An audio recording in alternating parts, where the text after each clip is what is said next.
vouloir la gloire sans la croix, c'est vouloir l'expérience de Dieu, mais en dehors de nos corps. Et il me dit, mec, il faut rendre grâce à chaque moment. Et là, on était dans les bouchons, moi j'étais vénère, on allait être en retard, il y avait un truc super important. Et je commençais vraiment à être vénère, et lui, il commence à chanter, à être hyper heureux. J'avais envie de lui casser la gueule. Vraiment, à ce moment-là. Les gens surestiment les qualités professionnelles des personnes embauchées au sein de l'église. Dans beaucoup de cas, tu recrutes des gens non pas pour les talents qu'ils ont réellement, mais pour leur bonne volonté. Oui, complètement. Et parce qu'ils sont gentils. Sauf que, comme dirait un ami, gentil, c'est pas un métier. Parfois c'est difficile, mais en vrai, tout le monde peut trouver sa place dans l'église. Et en fait, c'est un lieu où se rencontrent des gens qui d'habitude, enfin dans d'autres lieux, ne se rencontrent pas. Finalement, moi je pense qu'il y a le grand problème de l'église contemporaine, c'est qu'il n'y a plus d'inquisition.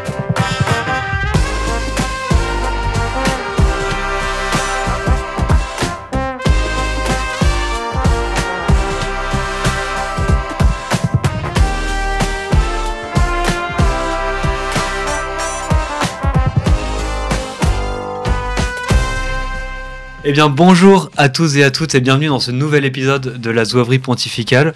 Un nouvel épisode où on est ravis, très contents d'accueillir notre ami Clémence Pasquier.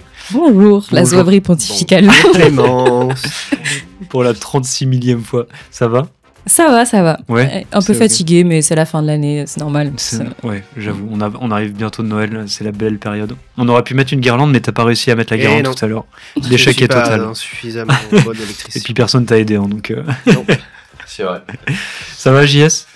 Bah, je sais pas, hein. Normalement, le micro marche, vous le saurez quand vous regarderez, mais... Sinon, voilà. c'est de la censure pendant tout l'épisode. Ouais, sinon, c'est un peu compliqué, mais écoutez... Je vais faire acte de présence et puis on verra si c'est vraiment le cas ou pas. Non, je pense que ça va le faire. Ça va le faire. Ça devrait bien marcher. Bon, en tout cas, merci de répondre présent pour ce nouvel épisode. Pour ceux qui regardaient en direct sur YouTube ou tout simplement sur les plateformes d'écoute. Aujourd'hui, vous l'avez vu dans le titre, on va parler de l'église de manière générale. Ici, tous autour de cette table, on a beaucoup donné et on donne toujours beaucoup pour l'église. On travaille même pour elle. Et donc, ça va être le sujet de cette vidéo, de ce podcast, de cette discussion. Pour tous ceux qui sont pas trop au courant de ce qu'on fait ici sur ce podcast, je vous renvoie sur le premier épisode où on définit un petit peu les bases de la Zouaverie Pontificale, pourquoi ça s'appelle comme ça, qui on est tous les trois à chaque fois, et aussi les invités qu'on reçoit tout au long de ces épisodes. Donc je vous invite à aller voir ce premier épisode. Donc comme on cherche à partir du réel de qui on est, de notre socle commun pour commencer ce podcast, ben en fait on se connaît tous à travers les franciscains et on connaît aussi Clémence à travers les franciscains. Ouais. Et ouais, de longue date. Et grave. On a fait les camps ensemble, on a fait le mystère ensemble, ouais. Le mystère Saint-François, donc le spectacle sur la vie de Saint-François d'Assise, puisque ta famille a fondé ce spectacle. À fonder, c'est pas exact, mais enfin, en tout cas, c'est le cœur de notre famille depuis que la famille est née, par contre. Oui. Mais ouais, effectivement. Ouais. C'est ça. On est parti en Syrie ensemble. On est parti dans pas mal d'endroits ensemble, des JMJ aussi, justement pour jouer le mystère.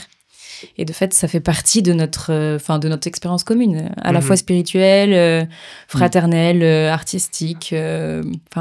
Effectivement. Et donc, la plupart des gens qui nous regardent, peut-être, te connaissent à travers ton témoignage de vie par rapport à la maladie que tu traverses. Et nous, on a souhaité te rencontrer sur un autre sujet, parce qu'on te connaît bien à travers un autre sujet qui te porte vachement, c'est ton engagement dans l'Église. Donc, comme chacun ici, nous, on a à cœur de porter ça, de porter cet engagement pour l'Église. D'ailleurs, c'est un petit peu même le thème du podcast, finalement. Donc, à toi la parole, Clémence. Peut-être qu'il y a quand même des gens qui me connaissent pas parce que vous faites genre je suis super connue, mais c'est pas le cas. Je m'appelle Clémence, j'ai 30 ans et je pense que la plupart de vous, je vous connais depuis quasiment 15 ans, avec des périodes plus ou moins proches, mais ça fait à peu près ça.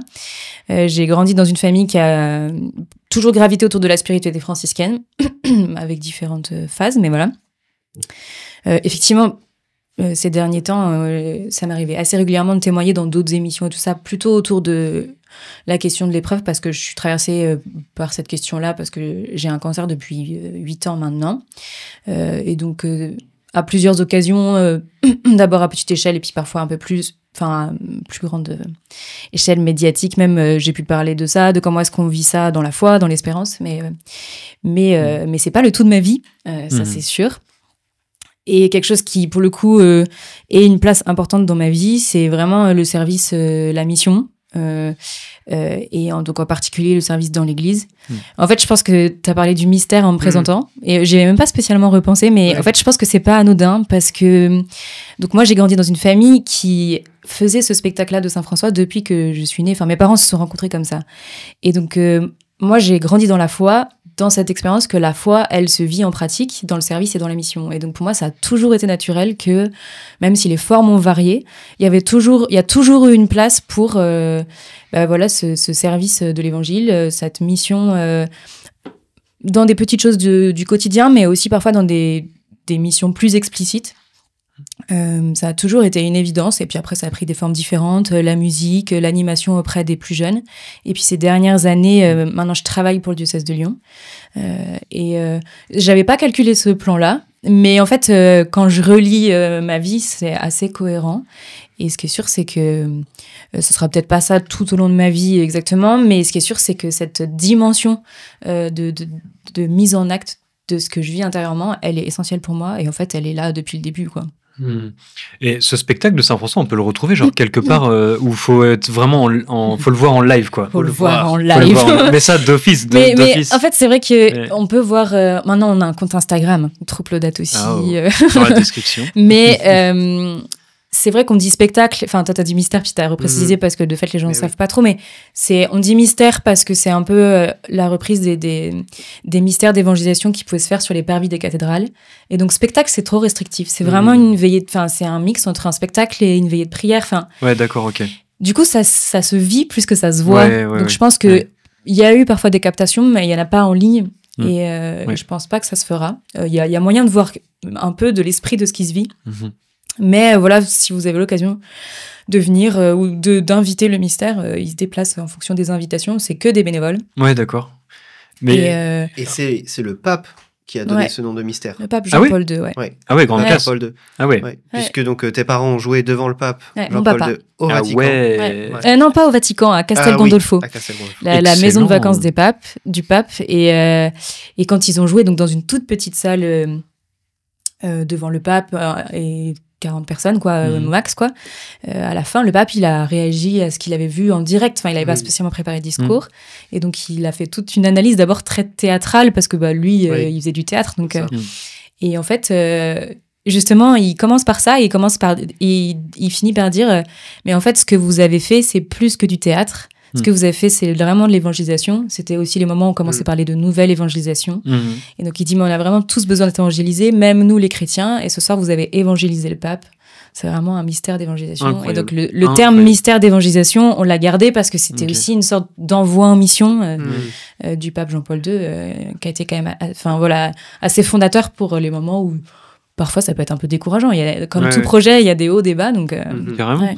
Et donc ce spectacle, si on veut le voir, en fait c'est quoi ? Il passe tous les ans, il y a une date, il y a des dates où il faut l'inviter. On répond aux invitations des paroisses, des diocèses, des mouvements d'église en fait, qui nous invitent. Donc là, s'il y a des responsables pastoraux, etc., des prêtres, il faut nous inviter.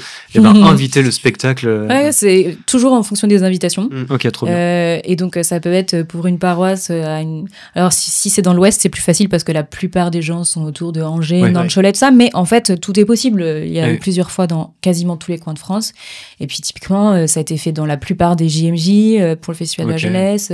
On l'a fait. Moi, petite, j'ai fait beaucoup de pays étrangers comme ça. Enfin, en fait, on a fait une bonne partie de l'Europe comme ça. Ça s'organise. Et c'est pas toujours possible dans les temps où on voudrait, mais en fait, à l'invitation, il suffit d'envoyer un mail et puis en fonction des projets, on essaye de répondre à chaque fois. Et c'est aussi une expérience de rencontre de réalités différentes d'église. Moi, je sais que peut-être c'est un sujet dont on reparlera, mais moi, j'ai un grand amour de la diversité dans l'église. Et pareil, je pense que ça vient de là. Parce qu'en fait, petite, du coup, pareil, en fait, on s'est baladé dans des paroisses tellement différentes, quoi. Des toutes petites paroisses rurales, des énormes paroisses de centre-ville, des paroisses classiques, des paroisses un peu plus, je sais pas comment dire ça, mais charismatiques et tout ça. Et en fait, moi, j'ai tellement baigné dans ça un peu naturellement, sans me rendre compte en fait que parfois ça pouvait un peu frotter. Qu'en fait, du coup, aujourd'hui, j'ai gardé cette, même si je vois bien que parfois ça frotte, j'ai gardé cet amour de, je me sens chez moi partout en fait. Et ça, je pense que je le dois aussi à ce vagabondage des mystères, de pouvoir aller d'un lieu à l'autre. Excellent. Et puis je trouve que c'est un bon moyen en fait pour réconcilier les gens, parce que Saint François, il est très polyédrique déjà à son époque. Polyédrique, il a plusieurs côtés, plusieurs facettes. Il a tout de suite attiré à lui des gens très très différents. Ouais. Et on l'appelait l'Alter Christus. Et de la même manière, le Christ a attiré à lui des gens très différents. Et encore aujourd'hui, dans l'Église, il y a des gens très différents. Et qui viennent vraiment de... Où on a souvent tendance à vouloir s'accaparer le Christ pour nous, s'accaparer Saint François pour nous, ce qui donne lieu, dans la famille franciscaine, à des gros schismes, avec énormément de communautés. Enfin, vraiment, c'est peut-être c'est peut-être dans le franciscanisme qu'on voit le plus de communautés différentes, avec parfois des toutes petites communautés de même 2 personnes ou quoi. Parce que typiquement François, il appelle chacun de manière très différente avec ce qu'il est. Et en fait, je trouve que c'est beau parce que effectivement, dans toutes les paroisses dans lesquelles on a pu se rendre, donc moi forcément dans moins de paroisses que toi, mais au moins je l'ai vu aussi, c'est que parfois il y a des paroisses très tradies où en fait on se dit ils vont peut-être pas très bien accueillir ce qu'on veut leur donner, parce que par certains aspects c'est très charismatique en fait dans la forme. Il y a une grande place de la louange. Ouais. En fait, louange charismatique. De la louange, ne serait-ce que parce que la musique qui accompagne le mystère, elle est faite en live et c'est beaucoup des chants de louange, des chants de louange du milieu, puis aussi des compositions. Et qu'il y a la louange est au cœur, comme la louange est au cœur de la vie de Saint François. Et donc, en fait, il y a des moments dans le spectacle où ça part vraiment en louange assez spontanée, mais c'est pas charismatique dans le sens où il n'y a pas d'exercice des charismes à ce moment-là, mais c'est sûr que c'est la vie de ce noyau-là. Mais en fait, même là, c'est ce que t'allais sur quoi t'allais probablement même là, en fait, même là justement, ça peut rejoindre vraiment tout le monde en fait. En fait, beaucoup de gens sont rejoints par la figure traditionnelle de François aussi, parce que François, il reste du coup un homme de son temps, du Moyen-Âge. Et donc le Moyen-Âge, c'est quand même une période que on aime rappeler dans la tradition chrétienne, parce que c'est une période vive pour la foi chrétienne. Et donc on a des sources à aller y cueillir, beaucoup de choses à aller prendre dans le Moyen-Âge, et voilà. Et donc il y a quand même 800 ans de tradition franciscaine qu'on garde, et en même temps qu'on vit avec la louange, vraiment donc dans cette nouveauté de ce que l'Esprit Saint veut faire. Et chaque mystère pour nous est nouveau. Parce que à chaque fois, en fait, on se laisse saisir parce que Dieu veut donner aujourd'hui pour ce public en particulier. Et d'aller chercher des gens toujours très différents. À chaque fois, c'est saisissant parce que du coup, moi, j'ai la chance de jouer François. Et en fait, il avait plus de cheveux, François. Et en fait, je trouve que c'est impressionnant parce que à chaque fois, il y a une scène qui sort du lot, qu'on n'a jamais joué comme ça. Et en fait, dans la spontanéité du moment, on la joue d'une manière qui sonne beaucoup plus vraie que d'habitude, ou alors qui nous interroge beaucoup sur un aspect qu'on n'avait pas du tout identifié. C'est un spectacle vivant, quoi. Ah ouais, et c'est impressionnant. Parce qu'il y a quand même il y a quand même beaucoup d'improvisation, parce que on a une trame qui reste toujours la même, qu'on rôde en fait mystère après mystère, mais en fait les acteurs de la troupe sont toujours différents. On fait la répartition des rôles toujours 3 heures avant. Ok, d'accord. Donc c'est vraiment impressionnant. On prie à chaque fois avant le mystère, pendant le mystère, et après pour rendre grâce évidemment. Et en fait, c'est trop beau parce que vraiment, à chaque fois, on est à l'écoute de cette nouveauté de l'Esprit Saint. Et lui-même nous fait contempler de manière nouvelle la vie de François et d'aller cueillir des choses différentes qu'on n'avait peut-être pas vues. Et du coup, c'est très beau, c'est très édifiant collégialement, je trouve. Ouais, ça donne vraiment envie. Je pense qu'on a bien vendu le spectacle. Là, oui, voilà. Une grosse page. On parlait énormément, mais c'est vrai que ça fait partie de notre socle commun de la famille franciscaine aussi. Merci en tout cas pour ce témoignage, ça donne vraiment envie. J'espère que ça va retourner beaucoup bientôt. Histoire que ça fait très très très longtemps que moi je l'ai pas vu aussi personnellement. Donc, et te voir en François, je paierais cher. Du coup, je reviens un peu sur toi. Donc, tu disais, tu as évoqué un peu tout à l'heure que tu bossais pour le diocèse de Lyon. Est-ce que tu peux en dire un peu plus? Tu fais quoi, tes missions, etc. Je travaille pour la pastorale des jeunes, plus exactement la pastorale des 18-30 ans, donc les étudiants et les jeunes pros. J'ai fait un peu plusieurs missions. Au début, j'avais un peu toutes les casquettes à la fois, de l'événementiel pour avoir des moments où on rassemble un peu tous les jeunes du diocèse et tout ça, la messe de rentrée. Nous, à Lyon, le 8 décembre, c'est très, très important. C'est la fête des Lumières, la procession jusqu'à la basilique de Fourvière. Et puis, on a toujours un gros pélé au Puy-en-Velay pour toute la région. Et c'est Lyon qui porte essentiellement. Donc, en fait, quand j'ai commencé la mission, c'était beaucoup d'événementiels qui prenaient du temps. Et puis, au fur et à mesure que l'équipe s'est étoffée, j'ai pu un peu me détacher du côté très logistique et tout ça. Même, j'aime beaucoup. Mais avec justement ma santé qui n'était pas toujours très simple à gérer, c'était pas forcément toujours compatible parce qu'en fait, être en forme à une date clé de ça, en fait, je peux pas forcément le garantir. Puis le rythme n'est pas forcément toujours faisable. Et en fait, du coup, on m'a proposé de rester pour faire peut-être moins de choses logistiques, mais quand on m'a proposé de rester, on m'a dit on aimerait que tu restes pour le regard que tu as sur les choses et pour ton discernement. Je me suis dit, oula, la pression. Mais en fait, j'ai quand même dit oui parce que du coup, à ce moment-là, je savais que j'étais à nouveau malade, que j'avais une récidive du cancer. Et donc, j'étais vraiment partie pour ne pas rester au diocèse parce que ça me semblait pas légitime pour les équipes avec qui je travaille, tous les bénévoles. On a énormément de jeunes bénévoles. D'avoir une chef, un responsable qui est pas fiable, entre guillemets, qui peut ne plus être là du jour au lendemain, quoi. Et donc, j'étais vraiment pas partie pour rester. Et quand on m'a proposé ça, en disant, en fait, on a besoin de quelqu'un qui va nous aider à être en lien avec tous les responsables de groupes sur le terrain, à pouvoir discerner c'est quoi les priorités du moment, les kairos, les trucs à saisir, parce qu'en fait, c'est là qu'il faut aller là pour cette année sur tel sujet ou sur tel truc qu'il faut un peu réveiller, ou là, il y a tel trou dans la raquette. Je me suis dit, ça, c'est plus compatible même avec une santé pas fluctuante, on va dire ça comme ça. Et donc, j'ai dit oui à nouveau. Et depuis que je suis restée, c'est plus ça ma mission, c'est-à-dire une mission d'être un peu en deuxième ligne, plutôt sur des sujets de fond. Et souvent, du coup, en binôme, pour des projets de com avec mon responsable com, sur des projets plutôt événementiels, je vais venir plutôt sur le fond, sur les questions de formation et tout ça.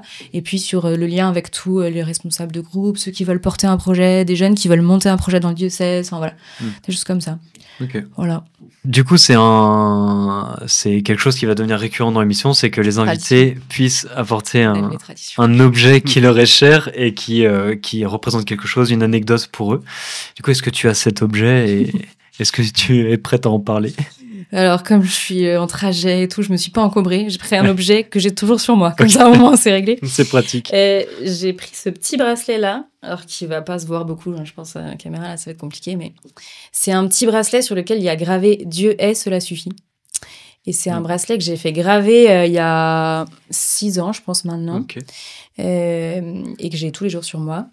Et en fait, quand j'étais adolescente, c'était un peu quelque chose que je faisais de manière récurrente, de me faire des petits bracelets en tissu pour les choses que je voulais pas oublier. Les choses dont je voulais faire mémoire, on en a un peu parlé en disant, mais en fait, parfois, d'où on vient et les bases de ce qu'on a eu dans la vie, ça nous aide pour aujourd'hui.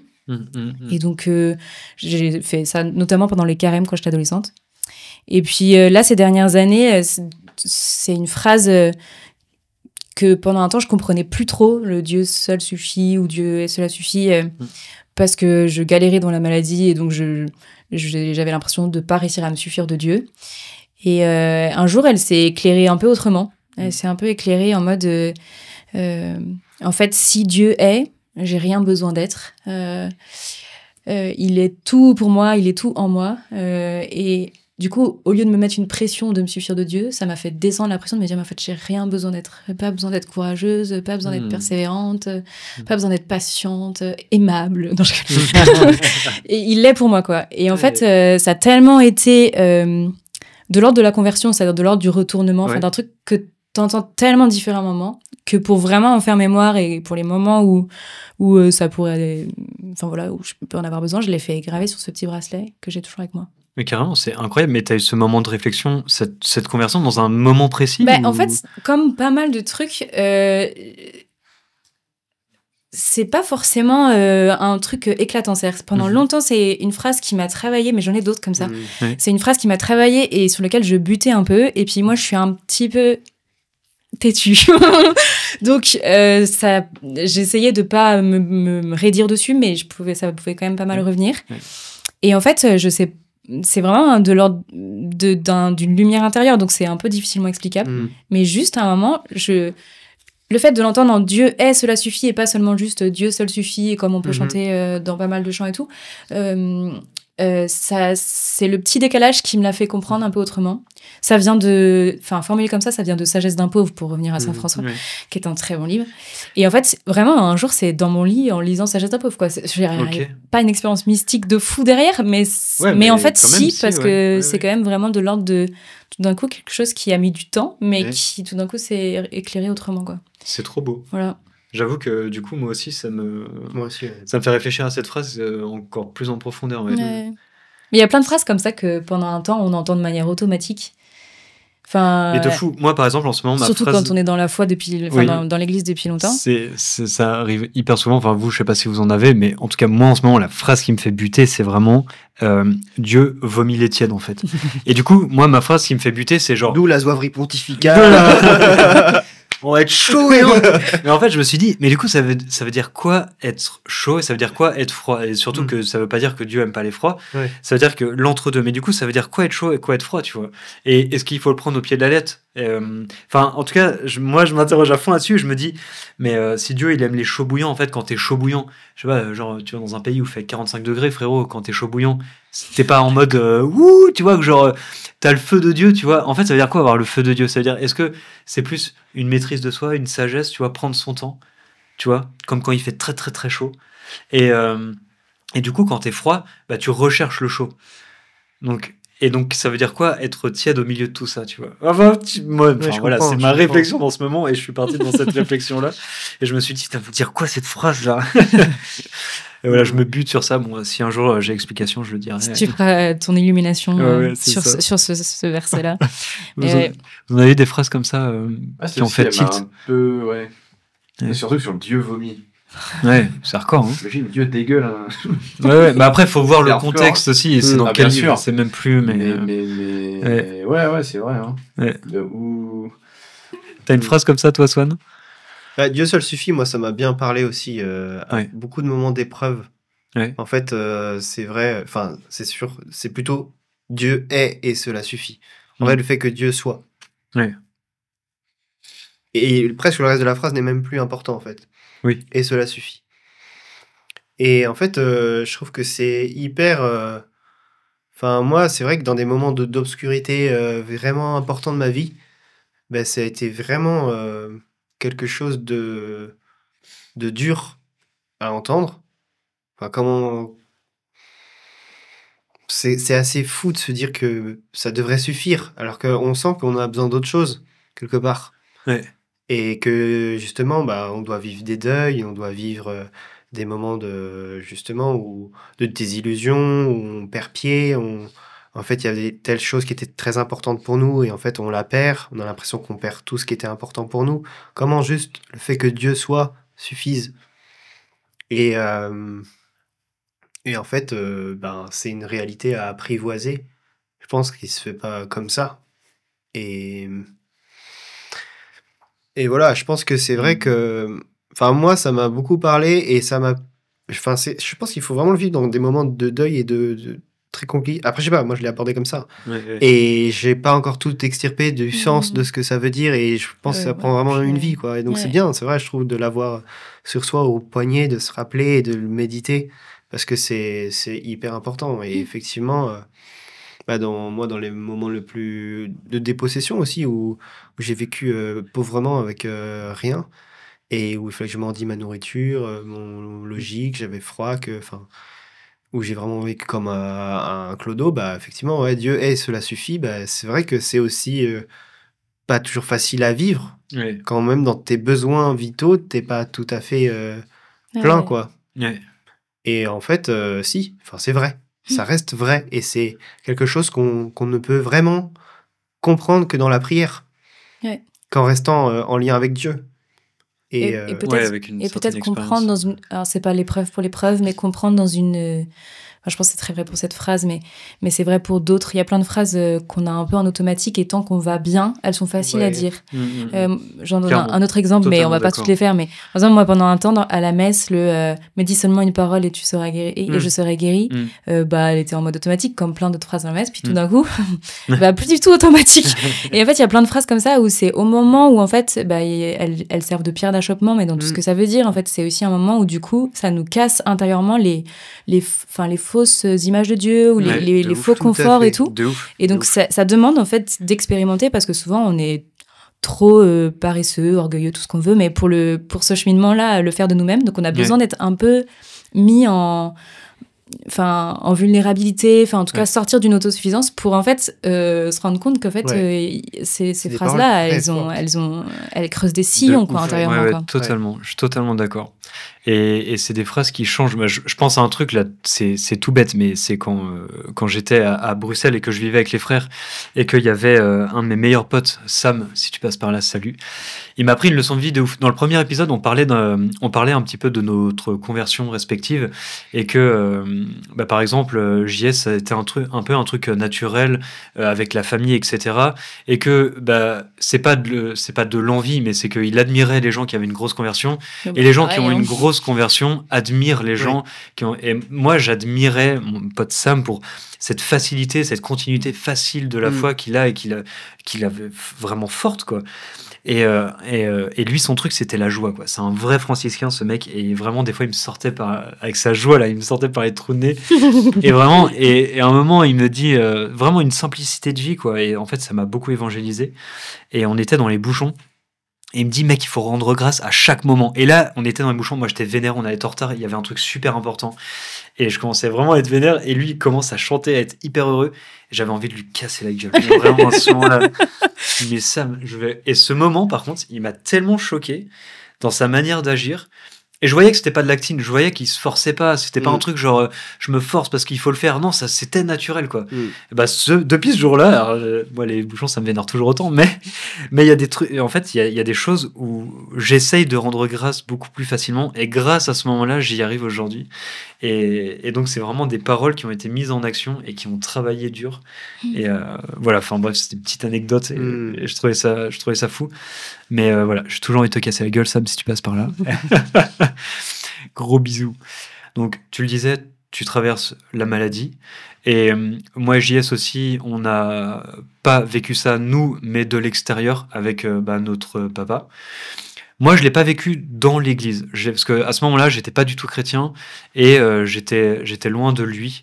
Donc, je sais pas comment lui a traversé ça dans l'église, mais moi, je suis curieux de savoir aujourd'hui si, par exemple, il y a un peu des points noirs ou même un truc genre un peu envie d'engueuler certains points d'énervement de quand on traverse ce genre d'épreuve. Comment on le vit dans l'église en fait. Moi, je l'ai pas vécu, donc je sais pas. J'ai eu des échos, mais voilà, ça m'intéresse d'avoir ce point de vue-là. Tu veux te lancer? Par ricocher un peu. Ouais. Bon, c'est le côté. Si on disait le point noir, c'est le côté un peu.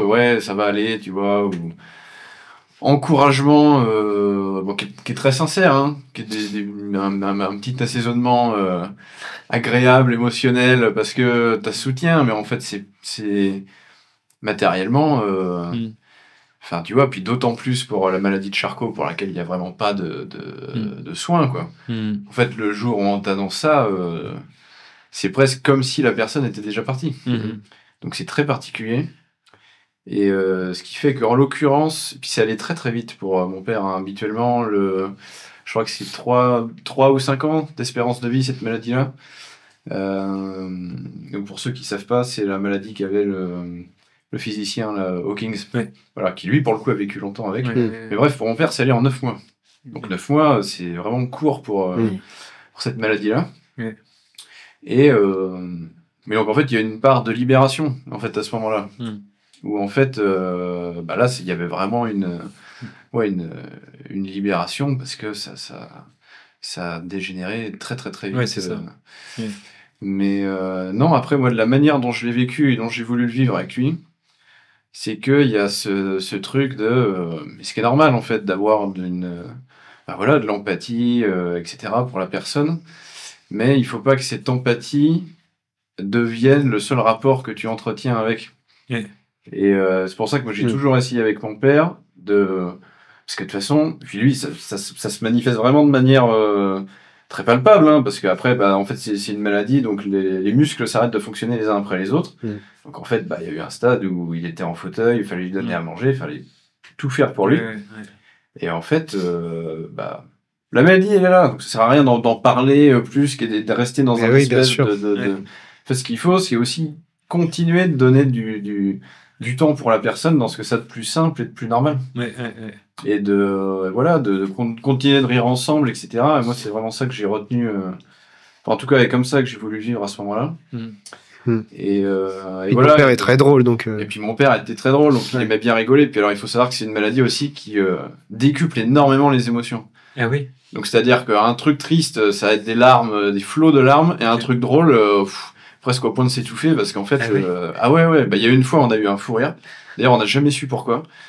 Mais en gros, un jour, il s'est mis à rire, et comme il n'arrivait plus à parler, puisque sa langue ne fonctionnait plus, il riait tellement qu'il n'arrivait pas à nous expliquer pourquoi. C'est juste à un moment donné, on lui a amené une tarte, et je ne sais pas pourquoi il s'est mis à rire. Et dès qu'il essayait d'expliquer, il repensait au truc, ça le faisait rire, et bref, on n'a jamais su pourquoi. Mais de fait, voilà, avec mon père, c'est pour ça, tu vois, on a vraiment voulu entretenir ce côté-là et de pas s'apitoyer plus, parce qu'en fait, à la fin, clairement. Le fait qu'on te ramène perpétuellement à ton état, je sais pas ce que t'en penses, parce que ça s'incarne pas de la même manière. C'est clair que le quotidien est très différent, et puis moi, je suis dans une phase de la maladie où ça se voit moins. Enfin, c'est même paradoxal. C'est donc en fait, on m'y ramène pas forcément beaucoup. Mais par contre, pour répondre aussi un peu à ta question, et ça rejoint ce que tu dis, mais je pense, quand on est chrétien, on peut avoir un peu deux tendances extrêmes face à l'épreuve ou face à la maladie. Un peu celle de se dire... mais en fait, Dieu peut tout, donc en fait, c'est pas grave. Enfin, c'est pas grave, mais de cette manière, en fait, ne pas se tenir dans cette souffrance telle qu'elle est actuellement. C'est-à-dire, le but, c'est pas de s'y complaire et d'y trouver un sens en tant que tel, mais une forme de fuite aussi, en se disant, mais en fait... on va prier pour toi, ou des manières de réagir qui sont très spiritualisantes, je vais dire ça comme ça, mais qui du coup quand on est dans la personne qui souffre en premier lieu, ou en fait qui souffre par ricochet, et en fait parfois, moi je pense que c'est parfois plus compliqué. En fait, c'est compliqué parce qu'il y a une forme de déni de ce qui est vie, donc c'est pas très simple à vivre. Maintenant, il y a pas grand chose qui me...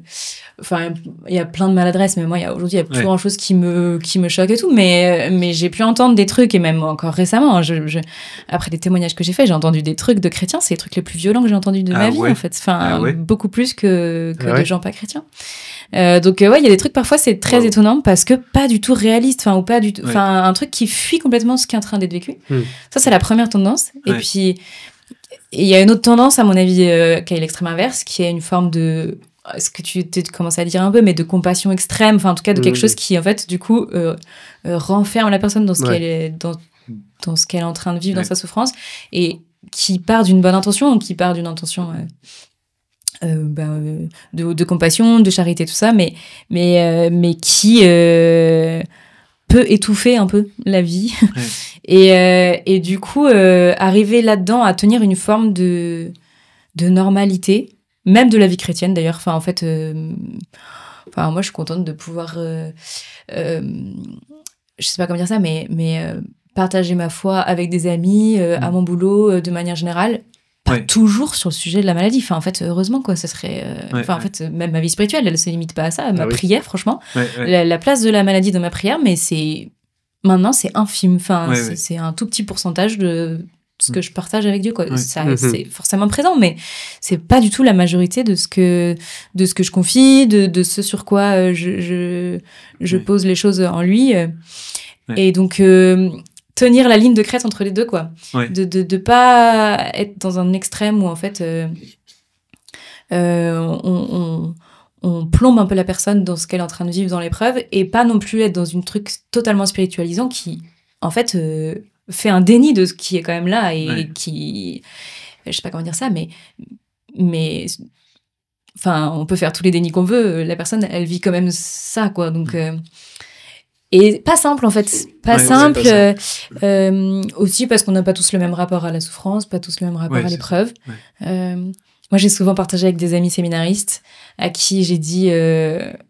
parce que parfois, ils sont très jeunes, ils commencent leurs études et tout ça, donc ils arrivent avec des beaux discours super bien plaqués sur la souffrance, ils nous sortent du Saint-Paul, tout ça. Et à qui j'ai dit, en fait, franchement... Première fois que tu vas dans un hôpital, mais tais-toi. Mais, enfin, pour le coup, mais juste pour écouter, en fait. Parce que si tu viens en disant, non, mais dans ta souffrance, Dieu te rejoint, et en fait, il y a vraiment des fruits que ça va apporter de ça, c'est vrai. Mais déjà, 1, c'est pas à toi de le dire. 2, peut-être que c'est pas le moment pour le dire. Et 3, en fait, plaque pas ça sans écouter d'abord ce qui est vécu, quoi. Et parfois, c'est un apprentissage qu'on a du mal à faire parce qu'on veut aller tout de suite vers la gloire, mais il y a la croix. Et je comprends tout à fait Je comprends tout à fait ce que tu dis. C'est vrai que c'est très délicat et c'est très difficile, mais il y a beaucoup de maladresse de personnes comme ça, quand même bien intentionnées de ouf à la base, et qui... des fois, ça nécessite une expérience de vie quand même. Enfin voilà, c'est un discours que... Il y a tellement de gens dans l'église, voilà où je veux en venir. Il y a tellement de gens dans l'église qui bossent pour l'église et qui sont dans des espèces d'accompagnement, d'écoute, etc., qui en fait n'écoutent pas, quoi. Et ont beaucoup de maladresse aussi. Ouais, c'est vrai. Après, il y a aussi plein de gens qui écoutent extrêmement bien, et il y a une richesse même multiséculaire dans l'église, d'une capacité à écouter tellement de situations humaines qu'en fait, moi, l'accompagnement spirituel que j'ai eu avec le prêtre qui m'accompagne, c'est la chose qui m'a le plus poussée à être réaliste. Plus encore que les discussions avec mes médecins. Parce que justement, il y avait un aller-retour permanent entre ce que je disais, entre ce que... Enfin, je sais pas comment dire ça, mais il y avait une écoute profonde de ce que je pouvais livrer et qui m'a vraiment poussée à ne pas être dans la fuite, ni dans une... Je sais pas comment dire ça, mais une désespérance. Et donc, il y a aussi... Enfin, on a aussi de la chance, et on a même un trésor, même si effectivement, il est mis dans des mains qui sont parfois maladroites et tout ça, et on est tous maladroits à un moment ou à un autre, mais on a aussi un trésor de fou avec l'évangile, mais avec aussi toutes les spiritualités différentes qui ont des manières d'accompagner les différentes réalités humaines. En vrai, c'est un trésor. Mais c'est un peu ce que j'allais vous demander, justement, maintenant d'avoir parlé un petit peu des espèces de points négatifs, justement, quel rapport, comment l'Église aussi aide aujourd'hui, on t'y a un peu répondu quand même, mais comment l'Église a aidé dans ce que tu as traversé, dans ce que tu traverses, et quel est vraiment le point central, un point qui aide fort, quoi, qui a aidé peut-être, qui aide. Peut-être pas. Moi, si je repense très concrètement, c'était surtout si on parle de mon père très concrètement, ça a été mon parrain, le frère de ma mère, qui est prêtre. Et qui est venu très régulièrement pour ne serait-ce que faire acte de présence. Tu vois, une fois, dans l'écoute, et juste d'écouter. Et après, moi, de mon côté, j'étais à Lyon cette année-là. Et ce qui m'a aidé, ça a été notamment des trucs tout bêtes. Mais par exemple, mon coloc Gwenval, à l'époque, qui est séminariste maintenant, qui me dit un jour, JS, allez, on fait une neuvaine là pour ton père, comme ça, du jour au lendemain, et on l'a fait, quoi. Et tu vois, c'est des trucs tout bêtes, mais en fait, quand t'as des gens tout proches comme ça, qui prennent ce temps-là, et ça, c'est un bête de soutien. Oui, parce que ça me fait penser un petit peu sur le fond à ma mission en prison, quand j'étais aumônier en prison, et qu'à un moment j'avais du mal je voyais tous mes collègues qui étaient hyper à l'aise, et franchement si tu sais pas qu'on est aumônier, ça se voit pas dans ce qu'il disait, dans ce qui transparaissait, alors que même il y avait un prêtre, et je me dis, mais en fait c'est quoi le juste milieu entre venir, être et Dieu, etc. Enfin, c'est comme notre présence ici en prison. Et puis à un moment, il y a le grand chef aumônier qui arrive et qui me dit juste, en fait, juste, tu vas voir ton meilleur pote. Et c'est tout. Enfin, et tu te poses pas plus de questions que ça. Ah ouais. Et en fait, ça simplifiait vachement le truc, quoi. Genre vraiment. Et c'était du coup beaucoup plus terre à terre, naturel et beaucoup plus profond, en fait, mine de rien, d'essayer de se forcer à dire des bondieuseries ou autre chose, quoi. Donc, ouais, juste être et écouter. En vrai, c'est dur, mais ouais. C'est hyper nécessaire. Bon, en tout cas, merci pour ça, pour ce truc-là. Est-ce que vous avez envie de rajouter un petit truc, un petit coup de gueule? Oui, alors moi j'aimerais juste dire un truc à propos de ce que vous avez dit. Et nous te le permettons. Pour moi, une chose qui est importante dans ce que tu as dit, Clément, c'est que souvent on veut aller à la gloire, mais on oublie qu'il y a la croix. Et ça, je trouve, parce que ça fait, c'est une chose qu'on peut voir dans l'accompagnement de personnes qui connaissent une souffrance, n'importe laquelle. Et ça peut être la maladie, mais ça peut être d'autres souffrances psychiques, ou enfin voilà, il y en a plein, des douleurs invisibles, et on en connaît tous, et on est tous appelés à traverser des zones de souffrance dans nos vies. Et je crois que c'est vrai, c'est très vrai pour absolument tout type de souffrance, et d'autant plus celles qui sont pas visibles. J'ai un ami comme ça qui souffre énormément d'une maladie que personne ne voit, et en fait il s'en prend plein la gueule, d'autant plus que bah voilà, en fait ça le rend inapte pour beaucoup de choses. En fait on lui dit juste bah bouge-toi le cul, avance. Et en fait non, c'est pas du tout adapté, enfin peu importe. Mais je trouve que l'Église d'une manière générale a un problème avec la croix. En fait. On n'en parle plus assez. Non, on n'en parle plus assez, et en fait, il n'y a que la gloire, et en fait, on ne veut plus passer par la croix, on oublie que c'est la porte. Et typiquement, dans l'actualité, puisqu'en fait, on va en parler, mais je trouve qu'il y a une volonté d'échapper à la croix et à la persécution, de vouloir plaire au monde, et d'oublier qu'en fait, on est appelé, en suivant le Christ, à passer par la croix, à passer à travers toutes les tribulations du Christ, c'est-à-dire toutes. La croix, c'est pas juste se faire clouer sur la croix, c'est aussi la flagellation, c'est aussi Gethsémani, c'est aussi c'est tout, c'est les crachats, c'est cet ensemble-là. Et à chaque fois qu'on veut être lisse et plaisant, etc., et aller directement au ciel comme des petits oiseaux ou des anges, et ben en fait, ça ne marche pas. Ça marche pas, c'est moche, ça donne une image complètement ridicule de l'Église, et parce qu'on sent que c'est pas incarné, en fait. Ça n'est pas incarné. La souffrance, je sais que j'avais par exemple un ami bouddhiste qui comprenait pas. En fait, pourquoi est-ce que nous, l'Église, pourquoi les chrétiens, on attache autant d'importance à la souffrance, alors que justement le monde cherche à l'éviter. Mais c'est parce que c'est le Christ qui est passé par là et qui nous montre, qui a divinisé cette expérience de la souffrance, qui nous montre que c'est la porte par laquelle on accède au salut.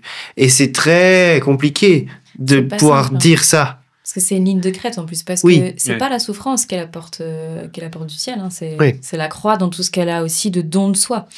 Et la souffrance, en fait, j'ai relu il y a pas longtemps Jean-Paul II qui parle de la souffrance dans Salvifici. Allez, je l'aurais pas. Mais la ligne de crête, elle est pas simple, parce qu'en fait, la souffrance, elle est pas bonne en tant que telle, elle est même pas voulue par Dieu, parce qu'elle mais mauvais larron. Elle est là. Et en fait, le bon mot dans ce que tu as dit, je pense, c'est désincarner. Et en fait, vouloir la gloire sans la croix, c'est vouloir l'expérience de Dieu, mais en dehors de nos corps. Mais sauf que Dieu, il nous a sauvés. Enfin, là, on va fêter Noël.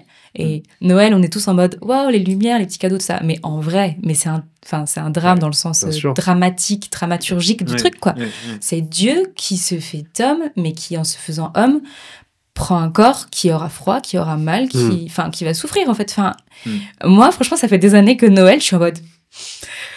non, mais je me réjouis et tout, mais ça dit aussi à quel point Dieu nous rejoint dans tout ce qu'on est, et ça dit l'importance du corps, et ça dit à quel point on peut pas être sauvé. Enfin, il nous a sauvés avec nos corps, mais du coup, on peut pas non plus être sauvé sans nos corps, et donc sans la souffrance. Donc, c'est pas la souffrance en tant que telle, mais c'est que vouloir l'éviter, la contourner, tout ça, c'est forcément se tromper, parce que c'est pas le chemin que Dieu a choisi, quoi. Même pour lui-même, même pour nous rejoindre, il a choisi de nous rejoindre jusque-là, quoi. C'est ça, Mais la ligne de crête, elle est pas simple, hein. Mais ce qui est sûr, c'est qu'avant même de parler de souffrance, on parle pas assez de la croix. On n'en parle peut-être plus assez. Parce que je sais pas très bien pourquoi. Peut-être parce qu'on en a peur, peut-être parce que on a peut-être beaucoup plus un rapport à la fois peut-être plus sensible qu'à un temps, plus dans ce qu'on ressent, dans l'expérience qu'on a personnellement avec Dieu et tout ça. Et ça a du bon parce que je pense que ça a développé le fait que chacun est appelé à avoir une amitié avec le Christ. Mais du coup, parfois on oublie un peu la base, quoi, parce que la croix, c'est quand même la base. Oui. Et c'est dommage, parce qu'en fait, du coup, quand on y est confronté, et qu'en fait, on la choisit pas, mais elle est là, la croix, et ben, parfois, ça peut vraiment faire perdre pied. Et... C'est hyper important. Parce qu'en fait, on a l'impression, dans ce qu'on nous dit, que Dieu est là pour nous rendre heureux. Ouais. Et en fait, c'est un truc que dit Bernadette à Lourdes, que je trouve très beau, qui, moi, par exemple, est une phrase qui m'a marqué. Ouais. Je ne vous promets pas le bonheur sur la terre, mais dans cette vie, en tout cas, mais dans l'autre. Dieu, c'est ça, sa promesse. Enfin, sinon, cette promesse-là, il peut pas la tenir, il ne l'a pas vécue. Ouais. Il n'a pas été heureux en train de se faire flageller, etc. On peut pas dire ça. Non, mais c'est pas toute sa vie non plus. Mais c'est pas toute sa vie non plus. Non. Mais il a assumé, en fait, aussi la tristesse, tout cet aspect-là. Au maximum. Même le désespoir, l'angoisse, même l'angoisse extrême. Et donc, tout assumé, si on considère que ce qu'il y a de positif dans la foi, c'est ça, en fait, c'est les petits guilis dans le ventre, des gazouillements avec le petit Jésus. Trop cool. Mais en fait, non, c'est pas que ça, quoi. Exactement. Et en fait, vraiment, on est invité à passer par là. Mais pas parce que ça a une valeur en soi, tu l'as dit, et tu m'as corrigé, et tu as raison, parce que c'est clair que, bien sûr, la croix pour la croix, c'est nul, en fait. Quand tu as dit ça, effectivement, pour moi, ça me fait penser au mauvais larron. Bah oui, la croix pour la croix, le mec, ok, mais en fait, derrière ça, il rejette le salut. Donc, en fait, la croix, ça peut être une porte vers rien, en fait. Donc, concrètement. Et c'est le Christ, parce que c'est un instrument... C'est le moyen à ce moment-là de donner le plus grand amour. Complètement. Et donc je pense que... Et pourquoi je disais ça ? Parce que finalement, le plus important, je pense, quand on accompagne quelqu'un qui souffre, c'est l'amour. En fait, c'est vraiment d'aimer l'autre tel qu'il est à ce moment. Oui.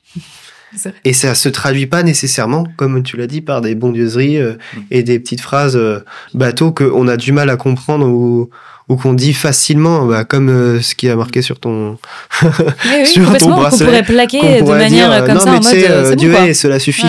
T'inquiète. Ça va bien se passer. Complètement. Et en fait, voilà. Bon. J'aime beaucoup cette vision qui... Donc, toujours pour rester dans ce thème de l'Église, ça me fait penser, est-ce que nous qui travaillons aussi dans l'Église, est-ce qu'on ne voit pas cet esprit un peu, justement, pharisien s'emparer petit à petit de l'Église catholique, qui cherche un Jésus uniquement glorieux et un Christ guerrier comme ça qui arrive pour délivrer, et en fait, alors qu'en fait Jésus, il n'a pas du tout été ça, il n'a pas du tout été comme ça, il a justement été bien tout le contraire. Et justement, est-ce qu'on ne doit pas repartir de la petitesse, où est-ce que... Voilà, ça m'intéresse de savoir un petit peu votre avis là-dessus, comment vous le vivez de l'intérieur. Alors moi, ça me fait tout de suite penser à une discussion que j'ai eue en faisant un pèlerinage en Bretagne, le Faith et Braise, donc foi en Bretagne, donc la foi en Bretagne. Faith and Braise. Non. Non. Il s'est fait reprendre, mais direct. Allez. Oh, le nom magistral. Non, arrête de parler. Et en fait, j'avais discuté comme ça avec... parce que du coup, c'est un pèlerinage traditionnaliste, donc voilà, messe en latin, tout ça. Et il y a un mec comme ça qui discutait, avec qui j'ai discuté pendant le repas. Et le mec était ouvertement fasciste. D'accord, voilà. Ça commence très bien. Et en fait, il disait oui, moi je suis plutôt pour un régime fasciste parce que voilà. Mais quoi, genre clairement, il est voilà. Oui. Il a pas de honte. C'est-à-dire. Et voilà, bon, ça arrive, hein, je veux dire. Ça arrive, il a dit. On a le droit de se tromper. Enfin non, on n'a pas le droit. Enfin, on a le droit. Il faut se corriger après, quoi. Oui. Ça, faut juste pas persévérer, quoi. Voilà.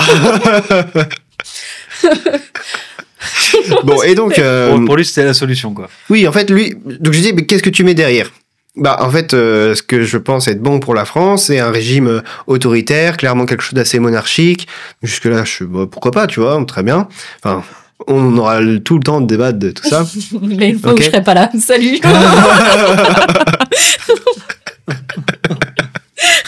Et voilà, pourquoi l'autorité, pourquoi, vraiment, je fais de la maïotique, tu vois, j'essaie de comprendre. Et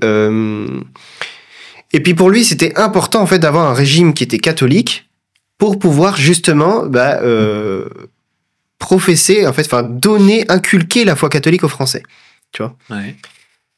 Et moi, je trouve ça bizarre. Enfin, moi, ça résonne pas, quoi. Ça résonne pas, en fait. Pour moi, c'est pas logique. Et donc, je dis, pourquoi, etc. C'est parce que, justement, il faut amener les gens au ciel, blablabla. Bon, très bien. Mais en fait, est-ce que Jésus a fait ça, en fait? Tu vois? Parce que moi, je suis royaliste. Et donc, la royauté que je veux pour le roi de France, telle qu'elle s'est faite en France, c'est une royauté qui doit être à l'image de la royauté du Christ. Ouais. Dans le royalisme français, on dit bien que celui qui est roi de France, c'est le Christ. Le Christ est roi de France. Le roi de France, c'est son lieutenant. Il tient lieu de roi parce que voilà, le Christ, il peut pas faire tout seul. Il a besoin de nous. Il le fait sentir à chaque fois. Dans la crèche, il a besoin de nous pour l'habiller, pour le réchauffer, etc. Et il se fait nécessiteux de nous. C'est cette folie de Dieu. Et en fait, dans l'appareil politique aussi, il se fait nécessiter de nous pour vivre sa royauté, pour vivre son royaume. Donc, lui-même, qui ne s'est pas présenté comme un Dieu glorieux, comme tu disais, qui arrive comme les Juifs l'attendaient, c'est ça, comme un Messie de feu qui vient détruire Rome et établir la royauté d'Israël pour les siècles. Ouais. Lui-même qui n'a pas fait ça, qui n'a pas pris le trône d'Hérode. Pourquoi est-ce que nous, on ferait comme ça, à sa suite? Ça n'a pas de sens. C'est pas du tout le moyen chrétien, en fait, d'agir en politique. Comme ça, ce sera une autre histoire.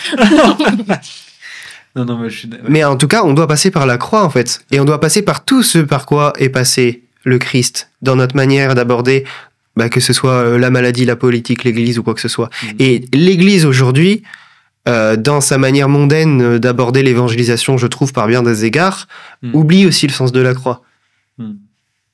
Voilà. Tu penses à un truc précis quand tu dis ça? De sa manière mondaine, tu penses à quoi quand tu dis ça? Parce que si tu parles des réseaux sociaux, on est en plein dedans. Oui, donc voilà, il y a... non, mais... Là, on fait des réseaux sociaux, mais on va parler de tous les sujets qui fâchent. Oui. Voilà, on va pas les éluder, on va pas faire comme si l'Église n'était pas contre l'avortement, contre l'euthanasie, contre l'homosexualité, peut-être d'une manière dite peut-être pas très prudente, parce qu'il y aura plein de choses à en dire. Voilà. Ouais. Et ça sera sans doute un sujet un jour, et ce sera très intéressant, et on pourra... voilà. Mais... en fait, il y a plein de sujets qui fâchent la société. Et si on les élude et si on fait comme si on n'était pas vraiment en opposition au monde sur ces sujets, en fait, c'est quoi? On dit pas toute la vérité, on ment. Donc pour toi, c'est un moyen d'évangélisation moderne de dire, par exemple, de lisser un peu les bords sur l'homosexualité, etc. Carrément. Ah ouais, pour plaire au monde. Et, oui, je pense. Et que ce soit par certains prêtres dans l'Église de France ou évêques, que ce soit où on le voit dans l'Église d'Allemagne, surtout. En Allemagne, beaucoup. Ouais, beaucoup plus. Mais enfin, peu importe. En tout cas, je trouve que ça caractérise quelque chose aussi de notre compréhension du christianisme contemporain, en fait. Et qu'il y a quelque part quelque chose qui manque, en fait, à notre lecture de l'Évangile. Voilà. Après, je pense que voilà, c'est quelque chose qu'on pourra revoir en long, en large, en travers. Mais après, je suis pas très précis dans ce que je dis. Non, mais je vois là où tu veux en venir quand même. En tout cas, dans cette importance de pas présenter de la manière qui nous arrange ce qu'on vit, ça je pense que c'est un point d'attention de fou. Je pense qu'il y en a un autre aussi, c'est l'attention à ne pas rester dans un entre-soi chrétien, voire catholique. Parce que confortable, parce que justement, en fait, quand ça frotte avec des gens qui comprennent pas, en fait, ce qu'on vit et quels sont les soubassements, en fait, magnifiques de certaines positions et de certaines manières de vivre, en fait, ça dérange. Et même nous, ça nous rend un peu inconfortable, voire ça nous fait douter. Et donc, en fait, on a tendance s'en extraire ou à s'en éloigner. Je pense que c'est aussi un danger, qui soit caché sous le côté un peu mondain de je vais lisser mon discours, ou je vais un peu laisser des choses de côté, tout ça, ou qui soit caché dans une forme de radicalité qui, je sais pas comment dire ça, mais qui... c'est pas la radicalité le problème d'ailleurs, parce que l'évangile c'est radical, mais c'est la coupure avec les autres, quoi. C'est-à-dire la coupure qui du coup ne laisse plus du tout la place à la contradiction, à la contradiction, mais du coup aussi à l'échange, à la possibilité en fait de grandir les uns avec les autres, parce qu'en fait on se sauve pas tout seul, et c'est vrai dans l'église catholique, mais c'est vrai aussi avec les autres, donc je pense que c'est deux pendants qui sont vraiment des points d'attention. On a probablement le prix Sambeu de l'Église catholique en France, qui sont peut-être sur ces deux pendants en particulier, mais je pense que c'est un peu les... Enfin, probablement, ça a été un peu le cas dans plein d'autres périodes et dans plein d'autres moments aussi. C'est un peu les... Enfin, je sais pas comment dire ça, mais les tentations un peu extrêmes qu'on peut chacun avoir, quoi. Soit vouloir plaire à tout le monde, soit vouloir dire, allez tous vous faire foutre. Et voilà, quoi. C'est vrai. Mais moi, je trouve que c'est ça qui est dommage. Et parce que ce genre de grands sujets qui sont très compliqués, moi, personnellement, comment je le prends, l'homosexualité, l'avortement, etc., je le prends dans un sens où je me dis que on sait pas tout. Déjà, moi je pars du principe qu'à chaque fois, on sait pas tout, que l'histoire est toujours maître de vérité, et que peut-être que dans 100 ans, on se rendra compte que on est bien comme des cons parce qu'on disait bien de la merde, mais sur plein de sujets. Hein, mais c'est sûr. Et donc, moi déjà, je pars de ce principe-là. Déjà, ça me dédouane un peu, c'est pas mal. Et parce que c'est un peu vrai, et du coup, moi ça me va bien, tu vois. Et voilà, mais ça permet d'aimer plus facilement. En vrai, ça permet d'aimer plus facilement parce que ça met pas l'importance sur ce sujet. Et moi, je trouve ça dommage. En fait, c'est qu'il y a une autre solution, je pense, à ça, c'est que en fait, ce genre de sujet, on s'en fout. Pourquoi on est obligé d'en parler ? Pourquoi on est obligé d'en ramener ? Et en fait, au lieu de dire je suis d'accord ou je suis pas d'accord, effectivement, on pourrait aller vers un autre terrain, quoi. Aller vers un autre terrain de justement, on parlait de la croix, de plutôt parler de souffrance. Je veux dire, le monde, il est en souffrance. Et si on parle de souffrance, on rejoint le monde, quoi. Oui. Je veux dire, au lieu de parler des... Mais je suis d'accord. Je pense que, en fait, les questions qui se posent derrière l'avortement, derrière l'euthanasie, par exemple, pour ne citer que ces sujets-là, c'est des questions de souffrance. En fait, plutôt que de poser la question, effectivement, dans l'absolu, de est-ce que c'est moral d'avorter ou d'euthanasier, c'est pourquoi tu te poses la question. Tu dois réincarner le sujet. Eh ben oui. Ouais. Qu'est-ce qui fait que dans ta vie, concrètement, cette question se pose et tu la trouves si importante ? C'est parce que derrière, il y a une souffrance. Parce que on sait tous que c'est des actes qui sont pas anodins. Voilà.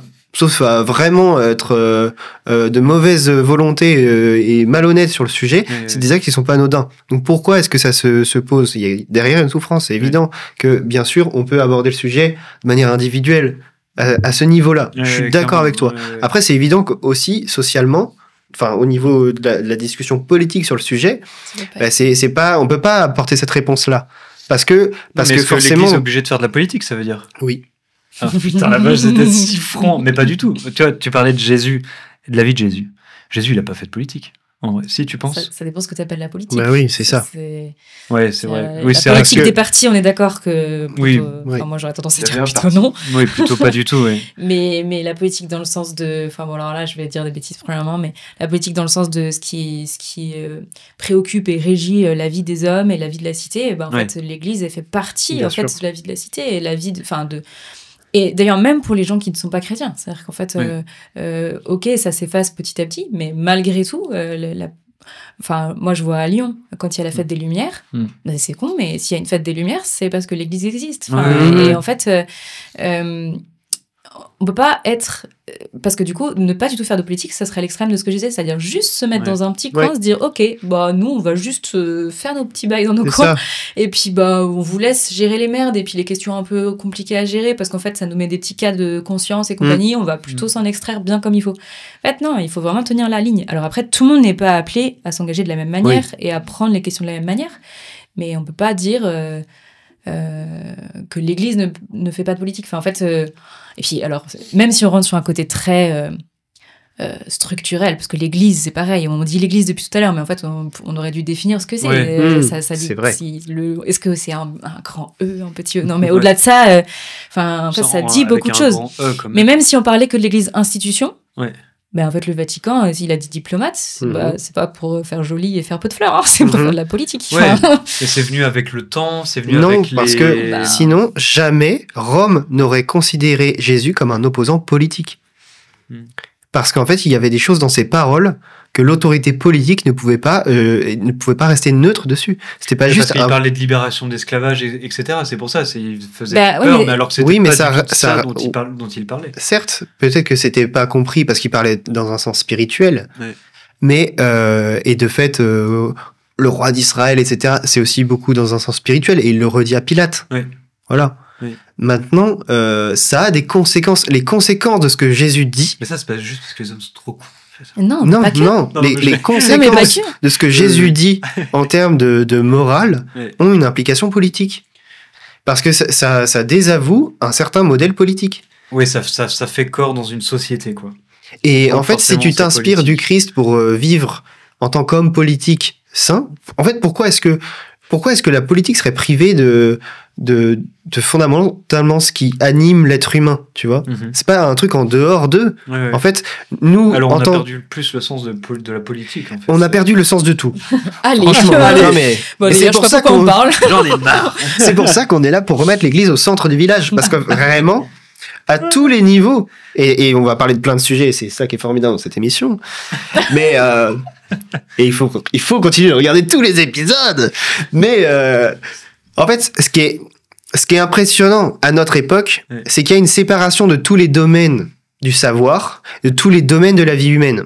On a l'impression que chacun peut faire son truc dans son coin sans que ça concerne personne d'autre. Que les ingénieurs, ils ingénient, que les médecins, médecine, que voilà, tu vois, et que chacun fait sa tambouille, et qu'en fait, on n'a pas de rapport les uns avec les autres, tu vois. Et en fait, c'est complètement faux.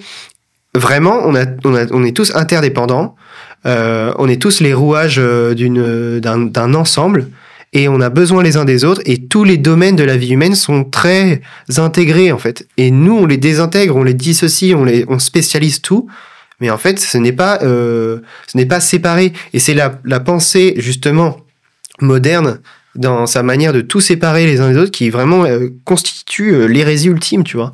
Et sépare... L'hérésie ultime. Bah ouais, mais c'est quoi l'hérésie ultime? Bah c'est ça, c'est la séparation. En fait, on est des hommes désintégrés. Les êtres modernes sont des individus désintégrés. Et d'ailleurs, on parle d'individus, tu vois. Mais c'est que ça, ce terme, il est faux, c'est un mensonge. Individus, comme si on était des atomes qui n'étaient pas liés les uns aux autres, tu vois, qu'on pouvait prendre isolément. Ça n'existe pas, on est des êtres de relation. Et d'ailleurs, comment est-ce qu'on fait ce podcast? À travers des gens qui se connaissent, tu vois, qui ont des liens les uns avec les autres. Et c'est à travers nos relations qu'on construit les choses. On part pas de nulle part comme ça, en mode Startup Nation, self-made man, tu vois, ça n'existe pas, tu vois. C'est faux. En fait, depuis le début, on s'est trompé de sujet, on parle pas... En fait, on parle du corps tout le temps. Je sais pas si ça a marqué, parce qu'en fait, on a commencé en parlant un peu de l'incarnation et de l'importance de pas désincarner, même la souffrance, tout ça. Mais en fait, l'église, on parle de corps, et en fait, la politique, on parle de corps. Et en fait, ça rejoint un peu ce que tu disais aussi, mais à vouloir parfois... le corps, ça fait souffrir. Et de fait, c'est par là que... Enfin, on en fait l'expérience du corps physique, mais c'est par là qu'on ressent les choses. Mais le corps, il est aussi fait justement pour rentrer en relation. Et vouloir séparer les choses, vouloir caractériser les choses, vouloir fuir les choses qui nous font souffrir, vouloir fuir les choses qui grattent, qui frottent, qui tiraillent intérieurement, etc. Ou pas intérieurement, d'ailleurs. En fait, ça désincarne. Et je pense que ça, pour le coup, c'est un point commun de tout ce qu'on dit depuis le début. C'est un point commun de ce qu'on dit de manière plus, on va dire... existentielle, dans ce qu'on a chacun à vivre les uns avec les autres, dans ce qu'on dit sur l'Église et dans ce qu'on dit sur ce qu'on vit dans la société.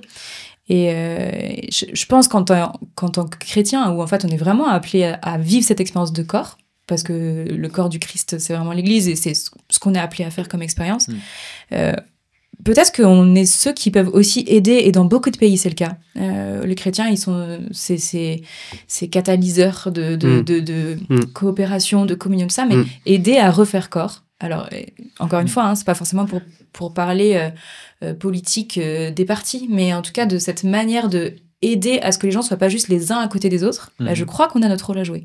Mais et que tu vois des trucs concrets pour ça? Tu as imaginé des... Il y a des choses historiques, c'est-à-dire que déjà, l'Église, depuis très longtemps, sur tout ce qui est caritatif, soin des personnes, ne pas mettre sur le banc de la société tout ce qu'on ne veut pas voir, de misère humaine, sociale et compagnie.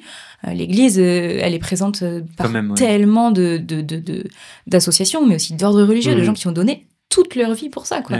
Et ça, depuis des siècles, et c'est encore le cas aujourd'hui. Alors, honnêtement, moi, j'étais déjà en mission pour l'Église du temps du confinement. En fait, le travail abattu par les associations chrétiennes, mais c'était la folie. Enfin, et c'était plus au taquet que l'État. Enfin, donc ça, c'est déjà un terrain sur lequel l'Église est depuis longtemps et continue à être. Je pense que dans l'expérience...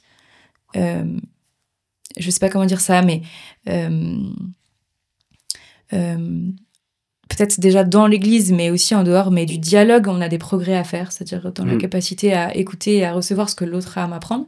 Mais là, pareil, en fait, je pense que l'Église, elle a quand même, même dans des choses un peu qui frottent un peu, mais les disputatio théologiques, en fait, ça sert à ça. Enfin, ça sert à se dire, ok, bah moi j'ai compris quelque chose d'un mystère, bah, je vais aller me frotter à la manière dont la personne en face quitte, on peut lui rentrer dedans, l'a compris.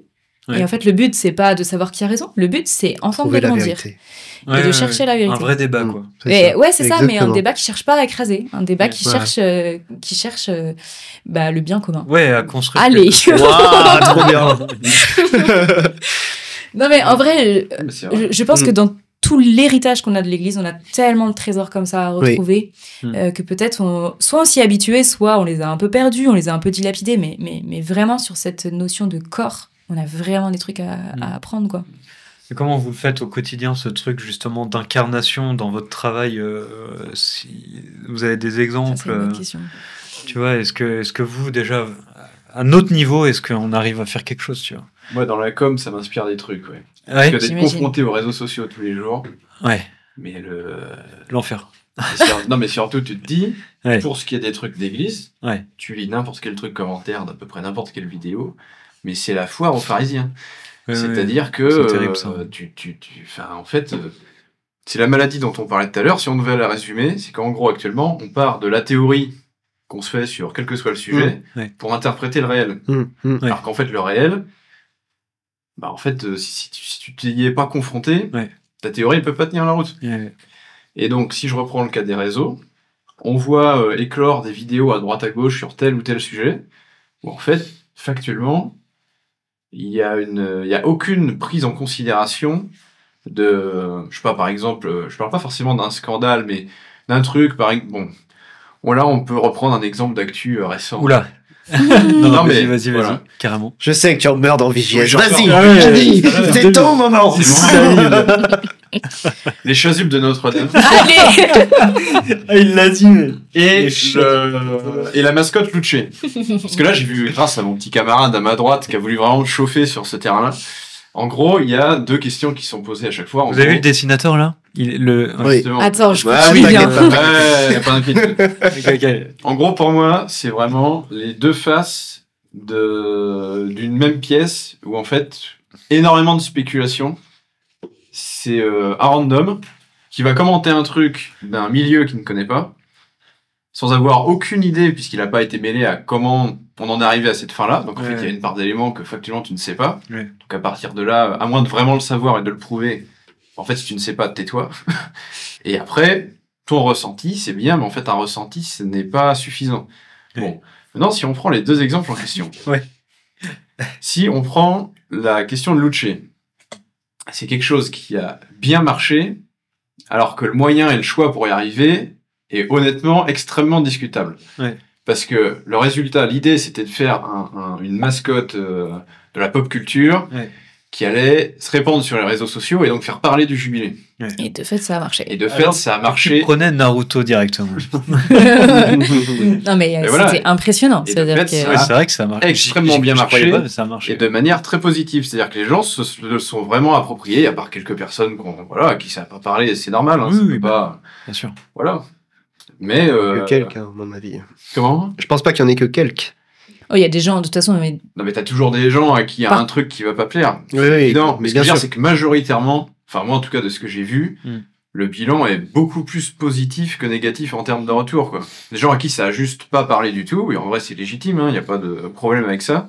Mais il y a aussi toute une partie de personnes, notamment sur les réseaux, qui se sont vraiment appropriés le truc, et qui, même en le détournant, ont fait une forme d'évangélisation passive. Où en fait, ça nous dépasse un peu, mais en fait, ça a quand même parlé à une génération et à quelque chose. Tu vois ? bah, c'est vraiment de l'inculturation, quoi. C'est-à-dire que... C'est de la pure inculturation, mais c'est quand Et même donc, du un coup, moyen ceux par qui sont pas lequel, dans la culture dans laquelle ça a Oui. été plongé, ça n'a pas parlé, mais c'est pas Absolument. forcément grave. Bah, moi, je pense que ça a une part de gravité quand même, parce que ceux à qui ça n'a pas parlé, c'est pas juste que ça leur a fait aucun effet. En fait, il y a des gens à qui ça a fait un effet, type, que fait le Vatican ? Pourquoi est-ce qu'ils font ça ? Pourquoi est-ce qu'ils donnent la parole à tel artiste qui n'a rien à foutre Attends, de mais Mais la question de l'artiste, je sais bien. c'est une autre question. La question de l'artiste est une question, mais c'est aussi juste le truc. Pourquoi est-ce qu'une fille aux cheveux bleus est censée représenter le catholicisme moderne, tu vois, Oui, mais ça, ou c'est actuel une pensée de primate.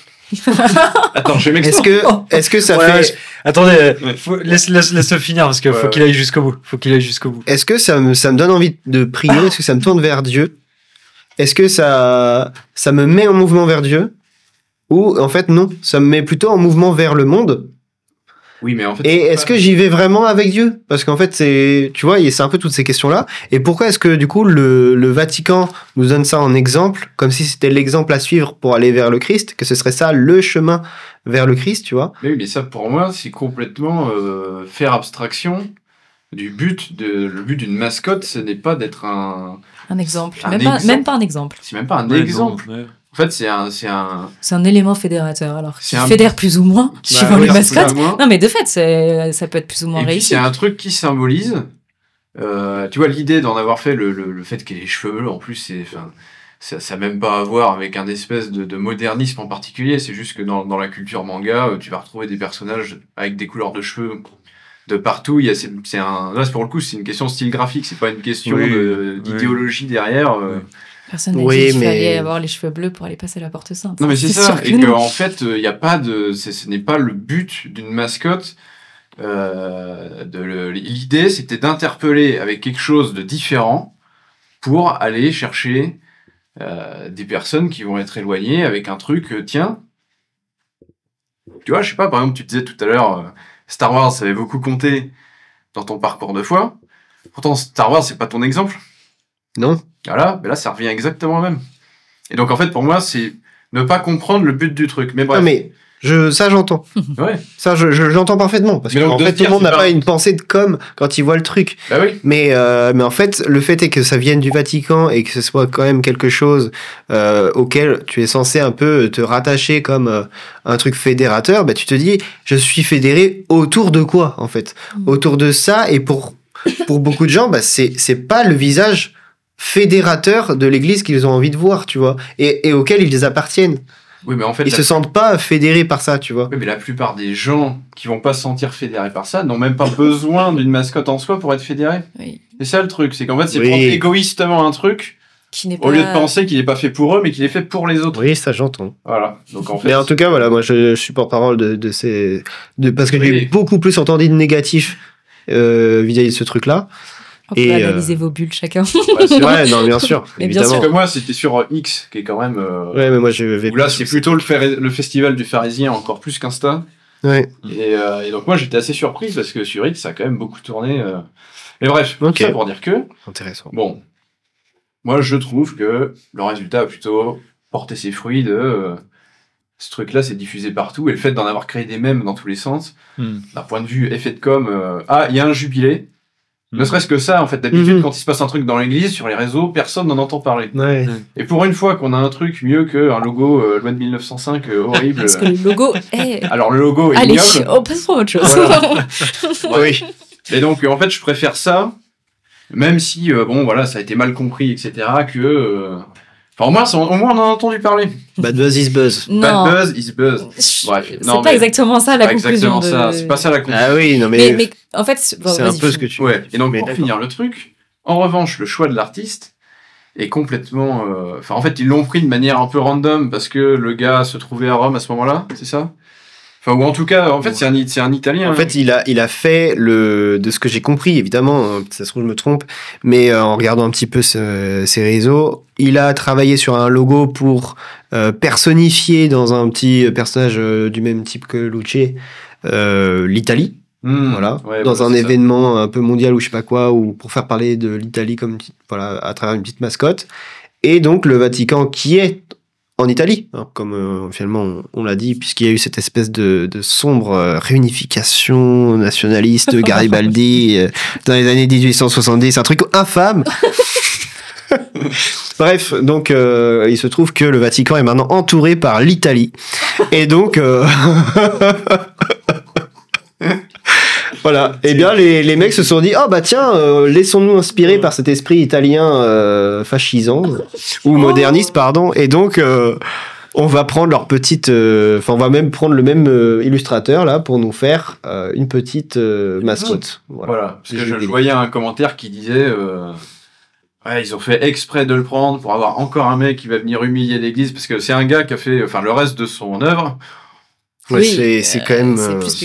C'est plus que critique et border. Enfin, en tout cas, d'un point de vue moral, quand t'es chrétien... Ah non, mais c'est sûr. C'est clairement pas un choix pertinent. Donc voilà. Mais de là à dire... Enfin, et c'est ça que je voulais dire, c'est que aussi souvent, les gens surestiment les volontés des gens explicites. Non, mais surtout surestiment les qualités professionnelles des personnes embauchées au sein de l'église. Ah oui. Voilà. Fais attention à ce que tu dis quand même. C'était Clémence, hein, nous n'avons rien à dire. Voilà, d'abord, rien à dire. Non, mais cela dit, je pense que c'est vrai. Alors, même ça ne se vérifie pas partout, évidemment. Et ce que je veux dire, c'est que en gros, il y a en fait dans beaucoup de cas, se pose le problème de, en fait, comme il y a très peu de sous pour embaucher des gens professionnels au prix que normalement tu paierais un professionnel. Dans beaucoup de cas, tu recrutes des gens non pas pour les talents qu'ils ont réellement, mais pour leur bonne volonté. Oui, complètement. Et parce qu'ils sont gentils. Sauf que, comme dirait un ami, gentil, c'est pas un métier. Ah, donc, j'aime bien cette phrase. Voilà. Mais donc, en fait, de dire que si avant, ils ont fait exprès ce choix-là pour humilier l'Église, pour moi, c'est absurde. Enfin, c'est faire fi qu'en fait, si ça se trouve, il y a un Jean-Michel qui a pas réfléchi du tout. Si ça se trouve, il est même pas allé voir le CV du gars. Il a juste vu ce truc-là de Rome. Ils ont dit, OK, on l'embauche. Et après, tu te retrouves avec une polémique à la con parce que t'as manqué de vigilance. Donc ça, c'est le premier exemple. Et maintenant, pour les chasubles de Notre-Dame. J'attends de te voir arriver sur... Là, pour moi, c'est vraiment l'effet inverse. C'est-à-dire qu'on prend un gars qui est catholique pratiquant, compétent dans son domaine. Reconnu dans son domaine. Parce qu'il faut savoir, donc, j'oublie son prénom, de Castelbajac, qui est le cousin de Claire de Castelbajac. Et bref, et qui, effectivement, quand il était jeune, par esprit de rébellion, a fait une pub, très border qui même me suivent, avec, t'as une photo d'un short, bon bref, puis ils avaient fait la pub au Vatican, enfin bref, ils avaient fait un coup d'éclat de com', tu vois. Short Jésus, tu vois. Et sur les fesses de la meuf, c'est écrit Jésus, mini short. Ah oui, c'est écrit qui même me suivent, tu vois. Ouais, celle-là, ça me dit bon bref, mais voilà, mais il a fait ça en sortie d'école de mode, bon bref, voilà. Mais sauf qu'en fait, d'ici là, bon, le mec s'est un peu calmé, aussi il a demandé pardon, et puis ce qui s'est passé, c'est que pour les JMJ de 98 à Paris, comme c'était Paris, ville de la mode, on fait appel à qui pour les chasubles? Un créateur. Là, ça tombe bien, on en a un qui est chrétien. Et donc, dans les années 90, en plus, Jean-Charles de Castelbajac, il faut savoir que son style, c'est des couleurs primaires, et quelque chose qui va être très sobre, relativement abstrait, et donc... D'autant plus dans les années 90, qui est la période vestimentaire où ça va être des couleurs abstraites, assez toniques. Bah, en fait, faire appel à lui pour faire les chasubles des JMJ, un événement de jeunes, en vrai, ça prend du sens de dingue. Et je trouve que ce qu'il a fait à cette époque-là collait très bien et beaucoup mieux que ce qu'il a fait pour Notre-Dame. Maintenant, pour Notre-Dame, quand on écoute la manière dont il explique son projet... Honnêtement, le truc est très carré, ça prend du sens, même d'un point de vue liturgique et de symbolique. Lui, il voulait faire un truc simple pour qu'en gros, les habits liturgiques ne prennent pas le pas sur la reconstruction de Notre-Dame, d'où le fait de faire quelque chose de relativement simple pour pas qu'on s'attarde trop sur ces chasubles, mais plus... Les blocs sur ce de qui couleurs. se passe à côté. Voilà, sauf que malheureusement... dans la pratique... Sauf que pour moi, il y a un double problème. Le premier, c'est que déjà, on n'est plus dans les années 90. Alors, même si les primaires qu'il a choisies, bon, même si le vert n'est pas une primaire, mais peu importe, c'est les couleurs du XIIIe siècle. Donc d'un point de vue rapport au bâtiment, en soi, ça a du sens. Le problème, c'est que les couleurs du XIIIe, elles sont pas aussi vives que celles qu'il a choisies d'une part, et puis que aussi, je trouve, de la manière dans laquelle il a construite, surtout sur celle des diacres, où là vraiment il y a où ça colle pas, parce qu'en fait la structure de la dalmatique, telle qu'est fait la dalmatique, en fait c'était pas hyper malin de faire ça comme ça.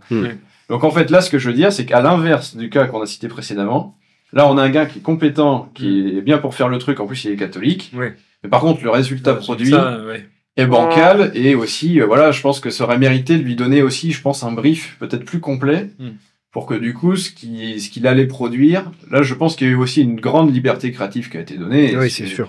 Et ce qui est normal aussi. Mais voilà, il y aurait pu avoir peut-être un cahier des charges plus étoffé, parce qu'on fonctionne aussi avec ça. Hein. Mais voilà, donc effectivement, moi, le résultat, pourtant, c'est un type qui aime la mode qui vous le dit, mais là, honnêtement, c'était pas réussi. Alors après, j'ai vu des gens qui disaient c'est affreux, c'est horrible. Attendez. Ce qui était le plus affreux et horrible, c'est l'encensoir et la crosse. Hein. La crosse, elle était marrante. L'encensoir, je l'ai pas vu. C'était très geek. Alors la crosse, on dirait un bâton de magicien. Ah oui, ça oui. Une boule à facettes. Voilà. Alors mieux que ça, on dirait une boule à facettes ou un truc à thé au bout d'un cordon de douche. Tu vois ? Non. La manière dont ça pend, c'est horrible. Aucune. Enfin, t'as vraiment l'impression de secouer un ressort avec. En fait, moi, ce que je trouve con, c'est que dans ce que tu viens de dire.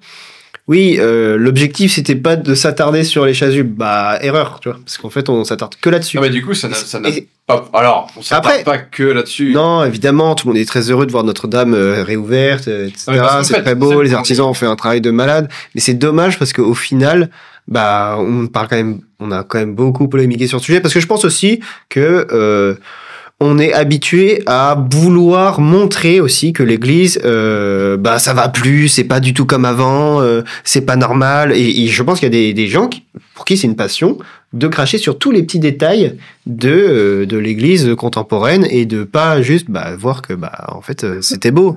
C'était un grand moment de communion nationale pour tous les Français, de se dire enfin on ressort de cette épreuve qu'on a tous vécue ensemble, grandi avec une cathédrale restaurée. Oui, ok, chasuble, bon. Voilà, moi je trouve que c'est pas franchement un truc de ouf. Voilà, clairement, ça m'a pas. Je me dis oui, bon, c'est pas une dinguerie, mais Mais de fait, là, tu m'emmènes sur ce qui était le sujet de départ, que du coup, s'attarder sur ce genre de détail, en fait, c'est un comportement de pharisien. Oui, je suis d'accord. Voilà. Et en fait, le problème il est là, c'est qu'on passe trop de temps à. Parce que autant sur des trucs très précis où il y a eu vraiment des choix merdiques qui ont été faits, c'est très bien de s'y attarder, parce qu'il y a des fois où ça le mérite vraiment. Ouais. Mais là, en fait, il n'y a pas besoin de rentrer dans des excès. Je veux dire, ça n'a pas gâché la cérémonie. Non, c'est sûr. C'est voilà.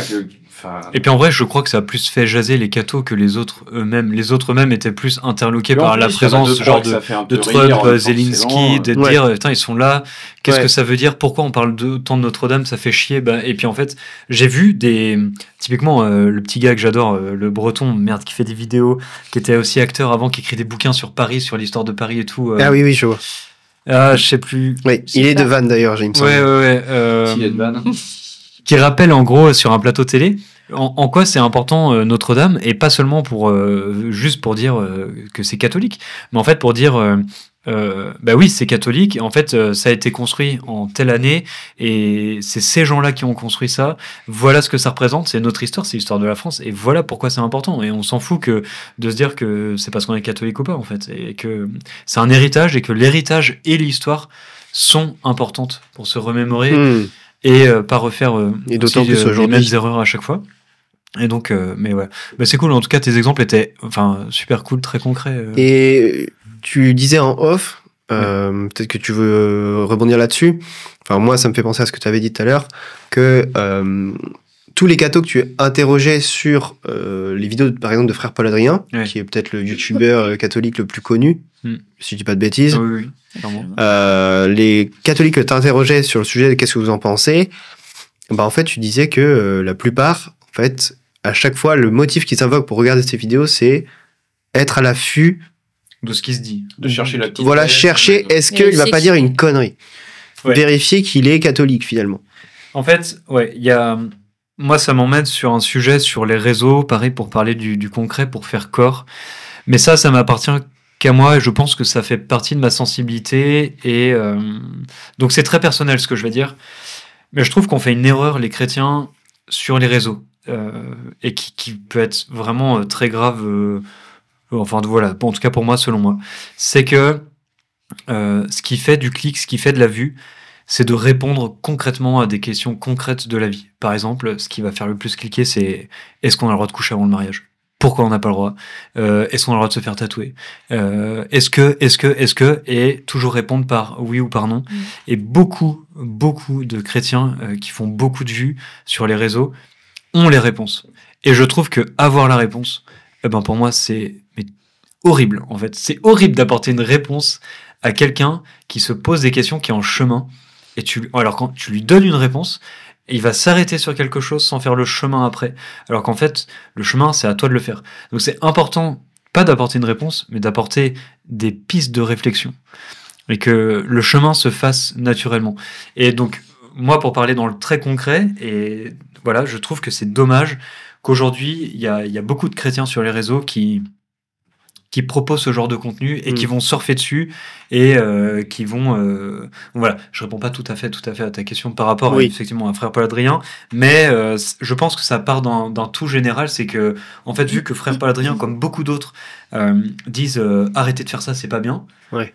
Et alors qu'en fait, frérot, ok, on est sur les réseaux, tu fais des vidéos de 30 secondes, mais pourquoi c'est pas bien ? Explique. Et en fait, laisse la liberté de, justement, de ce chemin, de se dire, ah oui, c'est pas bien, en fait.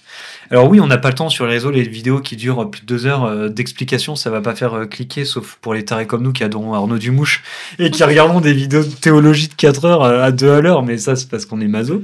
Mais voilà.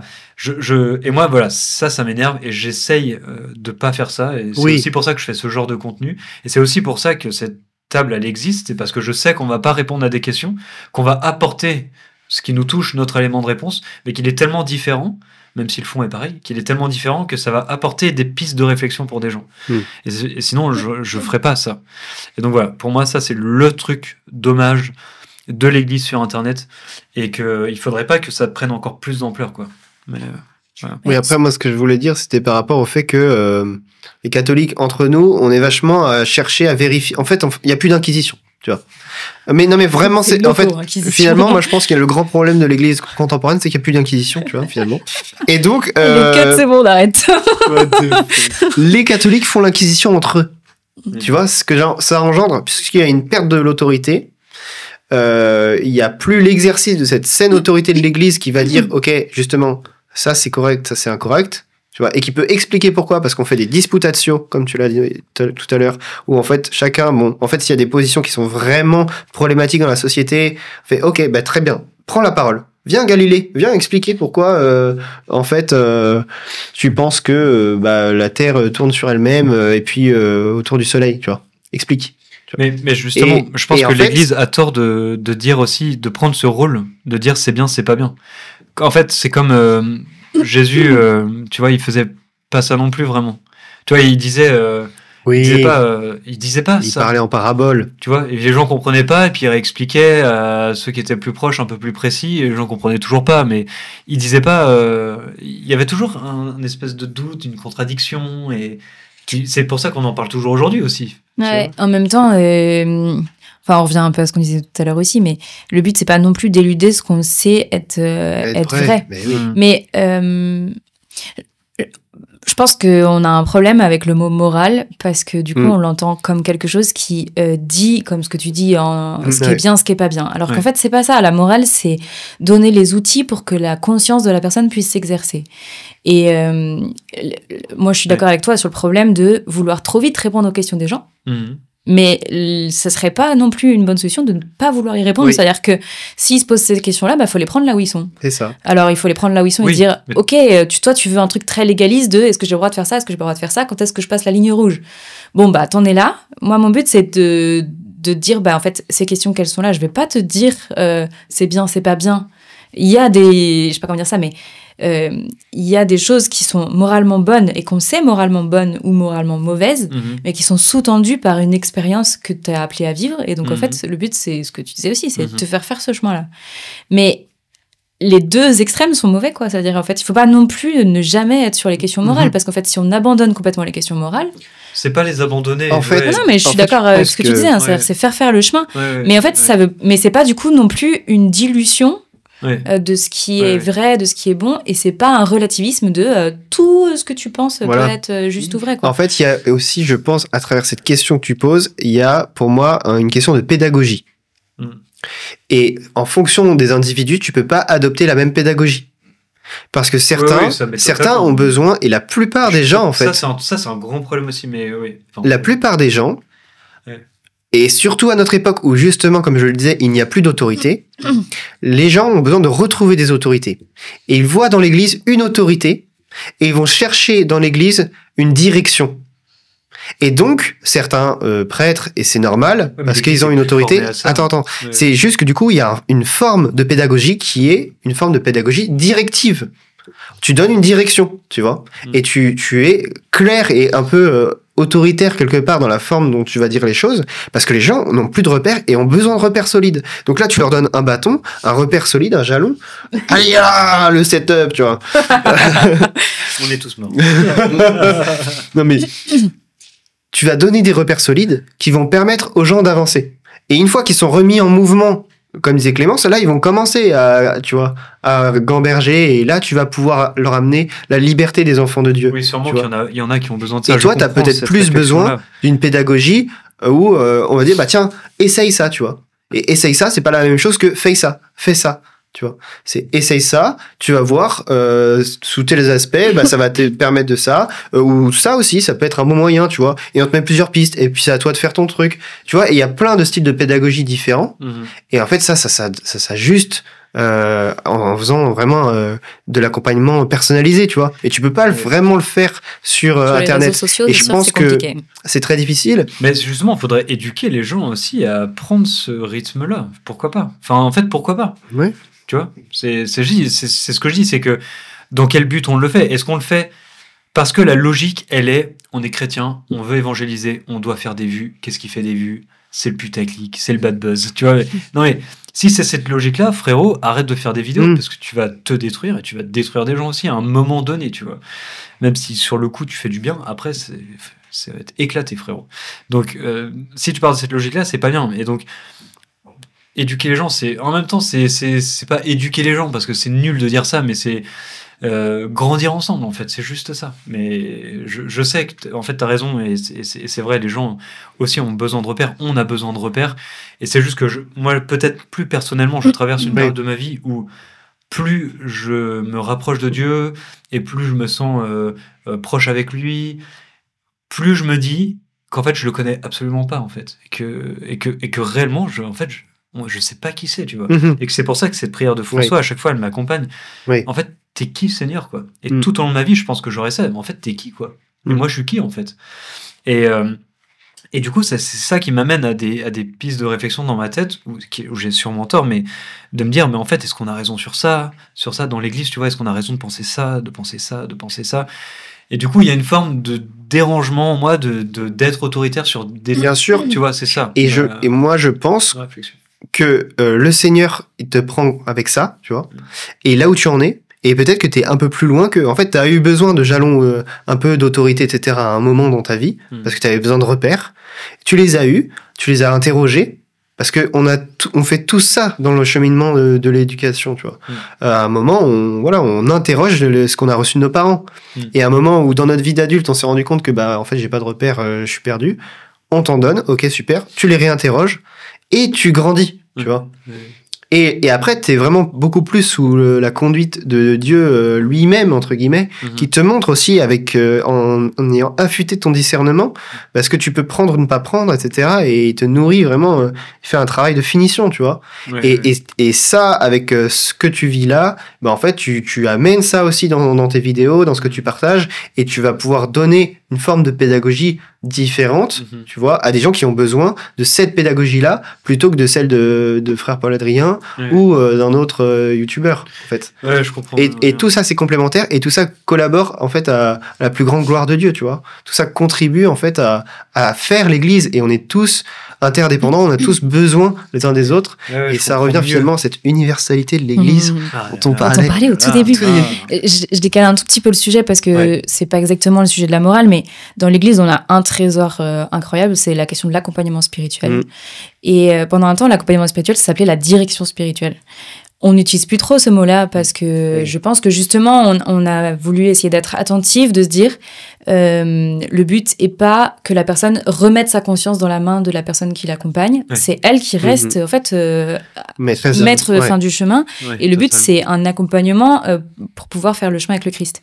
Mais la direction spirituelle, c'était vraiment dans le sens que tu disais, c'est-à-dire de donner un sens plus que... je sais pas comment dire ça, mais des réponses toutes faites. Et vraiment, de plus en plus de gens se forment à l'accompagnement spirituel parce que ça s'improvise pas et c'est très bien. Mais vraiment, je pense que c'est un lieu qui est exceptionnel dans l'Église et qui n'est pas forcément possible tout le temps ou pas forcément possible dans la manière la plus aboutie de quelque chose de régulier ou pas. Mais en fait, tous les prêtres sont prêts à prendre du temps, même ponctuel, pour discuter. Et en fait, c'est des lieux incroyables parce que justement, c'est des lieux où on peut... être dans une finesse plus forte que ce qu'on peut, quand on parle à des foules, que ce soit devant des gens concrets ou sur les réseaux sociaux. Mais en fait, peut-être qu'on aurait à gagner aussi à, je sais pas comment dire ça, mais à donner envie d'aller jusque-là. C'est-à-dire de passer du virtuel à cet échange qui est plus fin, plus personnalisé, et de pas en rester justement au côté qui est forcément très généraliste. Et peut-être que c'est ça, en fait, qu'on a travaillé sur les sociaux, c'est, en fait, comment tu passes de cette accroche virtuelle qui peut-être est putaclic ou peut-être l'est pas, mais qui t'amène du coup à une communauté et à quelqu'un qui est capable de t'accompagner dans ton cheminement avec le Christ. C'est ça. Et quelque chose de en fait, c'est ce passage-là, en fait, qu'à mon avis, pour l'instant, on n'est pas encore très bon à faire et que, à mon avis, on aurait à travailler.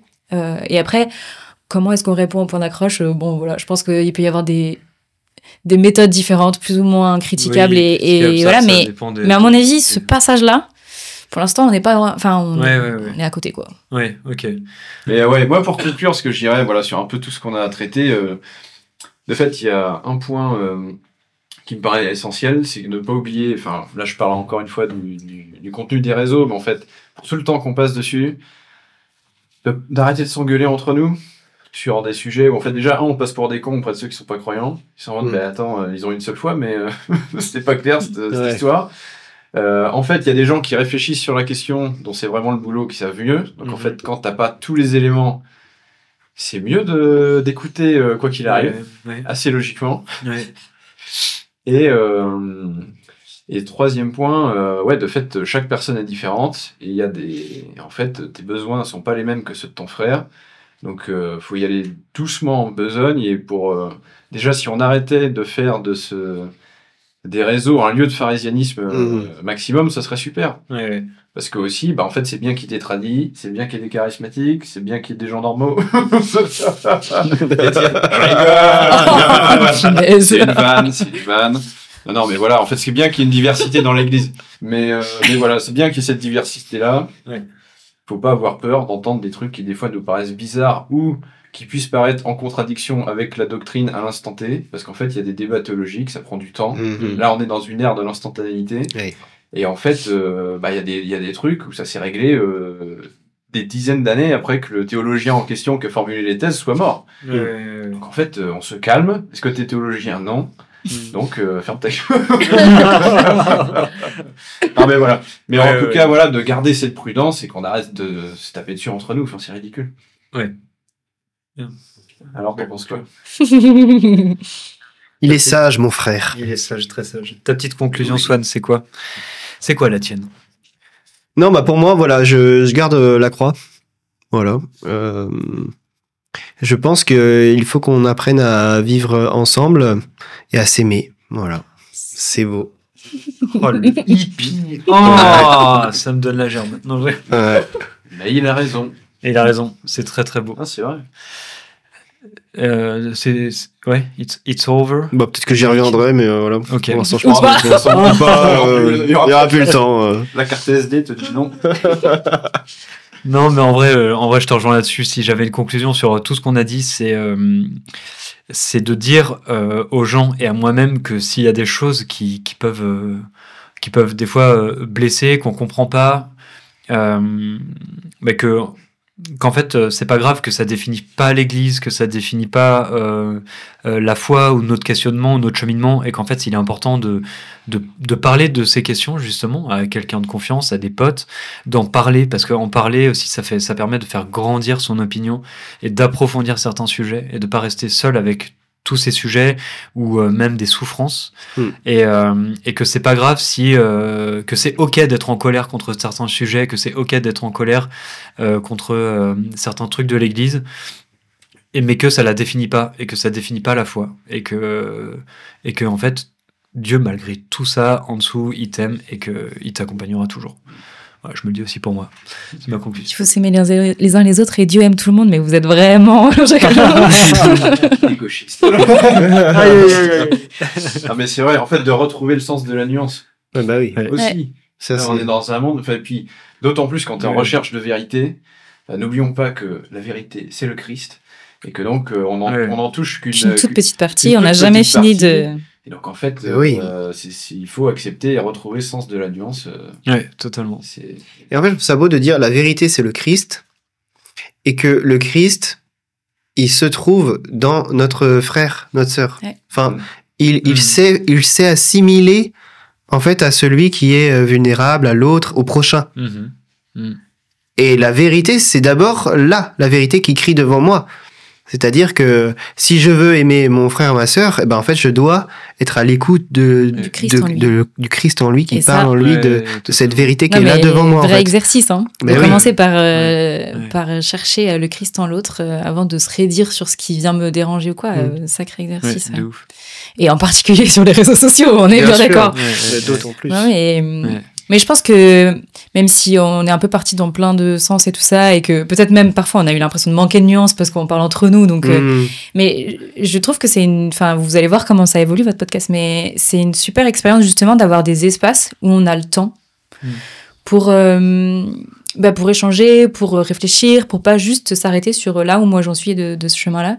Je pense que c'est un peu ce que je garde de toute notre discussion. On avait dit qu'on parlerait de l'Église, et j'ai rigolé tout à l'heure en disant en fait c'est pas le sujet, mais en fait je pense que cette question du corps dont j'ai parlé tout à l'heure, je crois en fait c'est ce que je garde de nos échanges, de se dire mais on ne se sauve pas tout seul, on a besoin des autres parce que Dieu nous a rendus dépendants de lui, mais dépendants des uns des autres aussi. Et donc plutôt que de juste se raidir ou aller trop vite sur je vais le faire de mon côté parce qu'en fait je sais mieux que tout le monde, ou je fais mieux que tout le monde. Vraiment cet apprentissage en église et plus largement, de se dire ok, comment on avance ensemble quoi. Et c'est des espaces comme ça, c'est des expériences qui rappellent qu'en fait ça fait grandir en fait de se frotter un peu à la manière dont les gens expérimentent la vie chrétienne, réfléchissent sur tel ou tel sujet. On n'est pas toujours d'accord, mais en fait, c'est pas forcément grave. Ouais, exact. Comme c'est pas forcément grave de pas forcément, de pas forcément avoir un avis sur tout ou avoir tout compris. En fait, c'est même plutôt bon signe. Bon signe de sagesse de se dire, en fait, il faut du temps, on avance quoi. Ouais. De ouf. Et l'Église, en fait, c'est un super lieu pour ça. Enfin, en fait, en vrai. On a finalement assez peu parlé, mais moi, c'est l'expérience que j'en fais, c'est que parfois c'est difficile, mais en vrai, tout le monde peut trouver sa place dans l'église. Et en fait, c'est un lieu où se rencontrent des gens qui, d'habitude, dans d'autres lieux, ne se rencontrent pas. Ouais. Et donc, voilà, s'il y a quelque chose qu'il faudrait continuer à favoriser, bien sûr, lieu de salut, de dispense des sacrements, bien sûr, mais lieu aussi où on peut faire corps, je pense que c'est vraiment une grâce à continuer à recevoir et à faire grandir, quoi. Ouais, totalement. Voilà. Eh bien, la conclusion. Merci les amis. Merci Avec d'être joie. venu et merci pour ta présence, pour votre présence, chers camarades. C'était une super discussion. Ouais. C'était une super table, franchement. Ouais, merci beaucoup. Et les amis, tous ceux qui nous regardaient, tous ceux qui nous écoutaient, à très très vite pour une nouvelle émission. N'hésitez pas à vous abonner et à mettre la petite cloche pour savoir quand le prochain sortira. Et d'ici là, eh ben, on vous souhaite que du bien. Soyez bénis et à très très vite. Ciao. Ciao.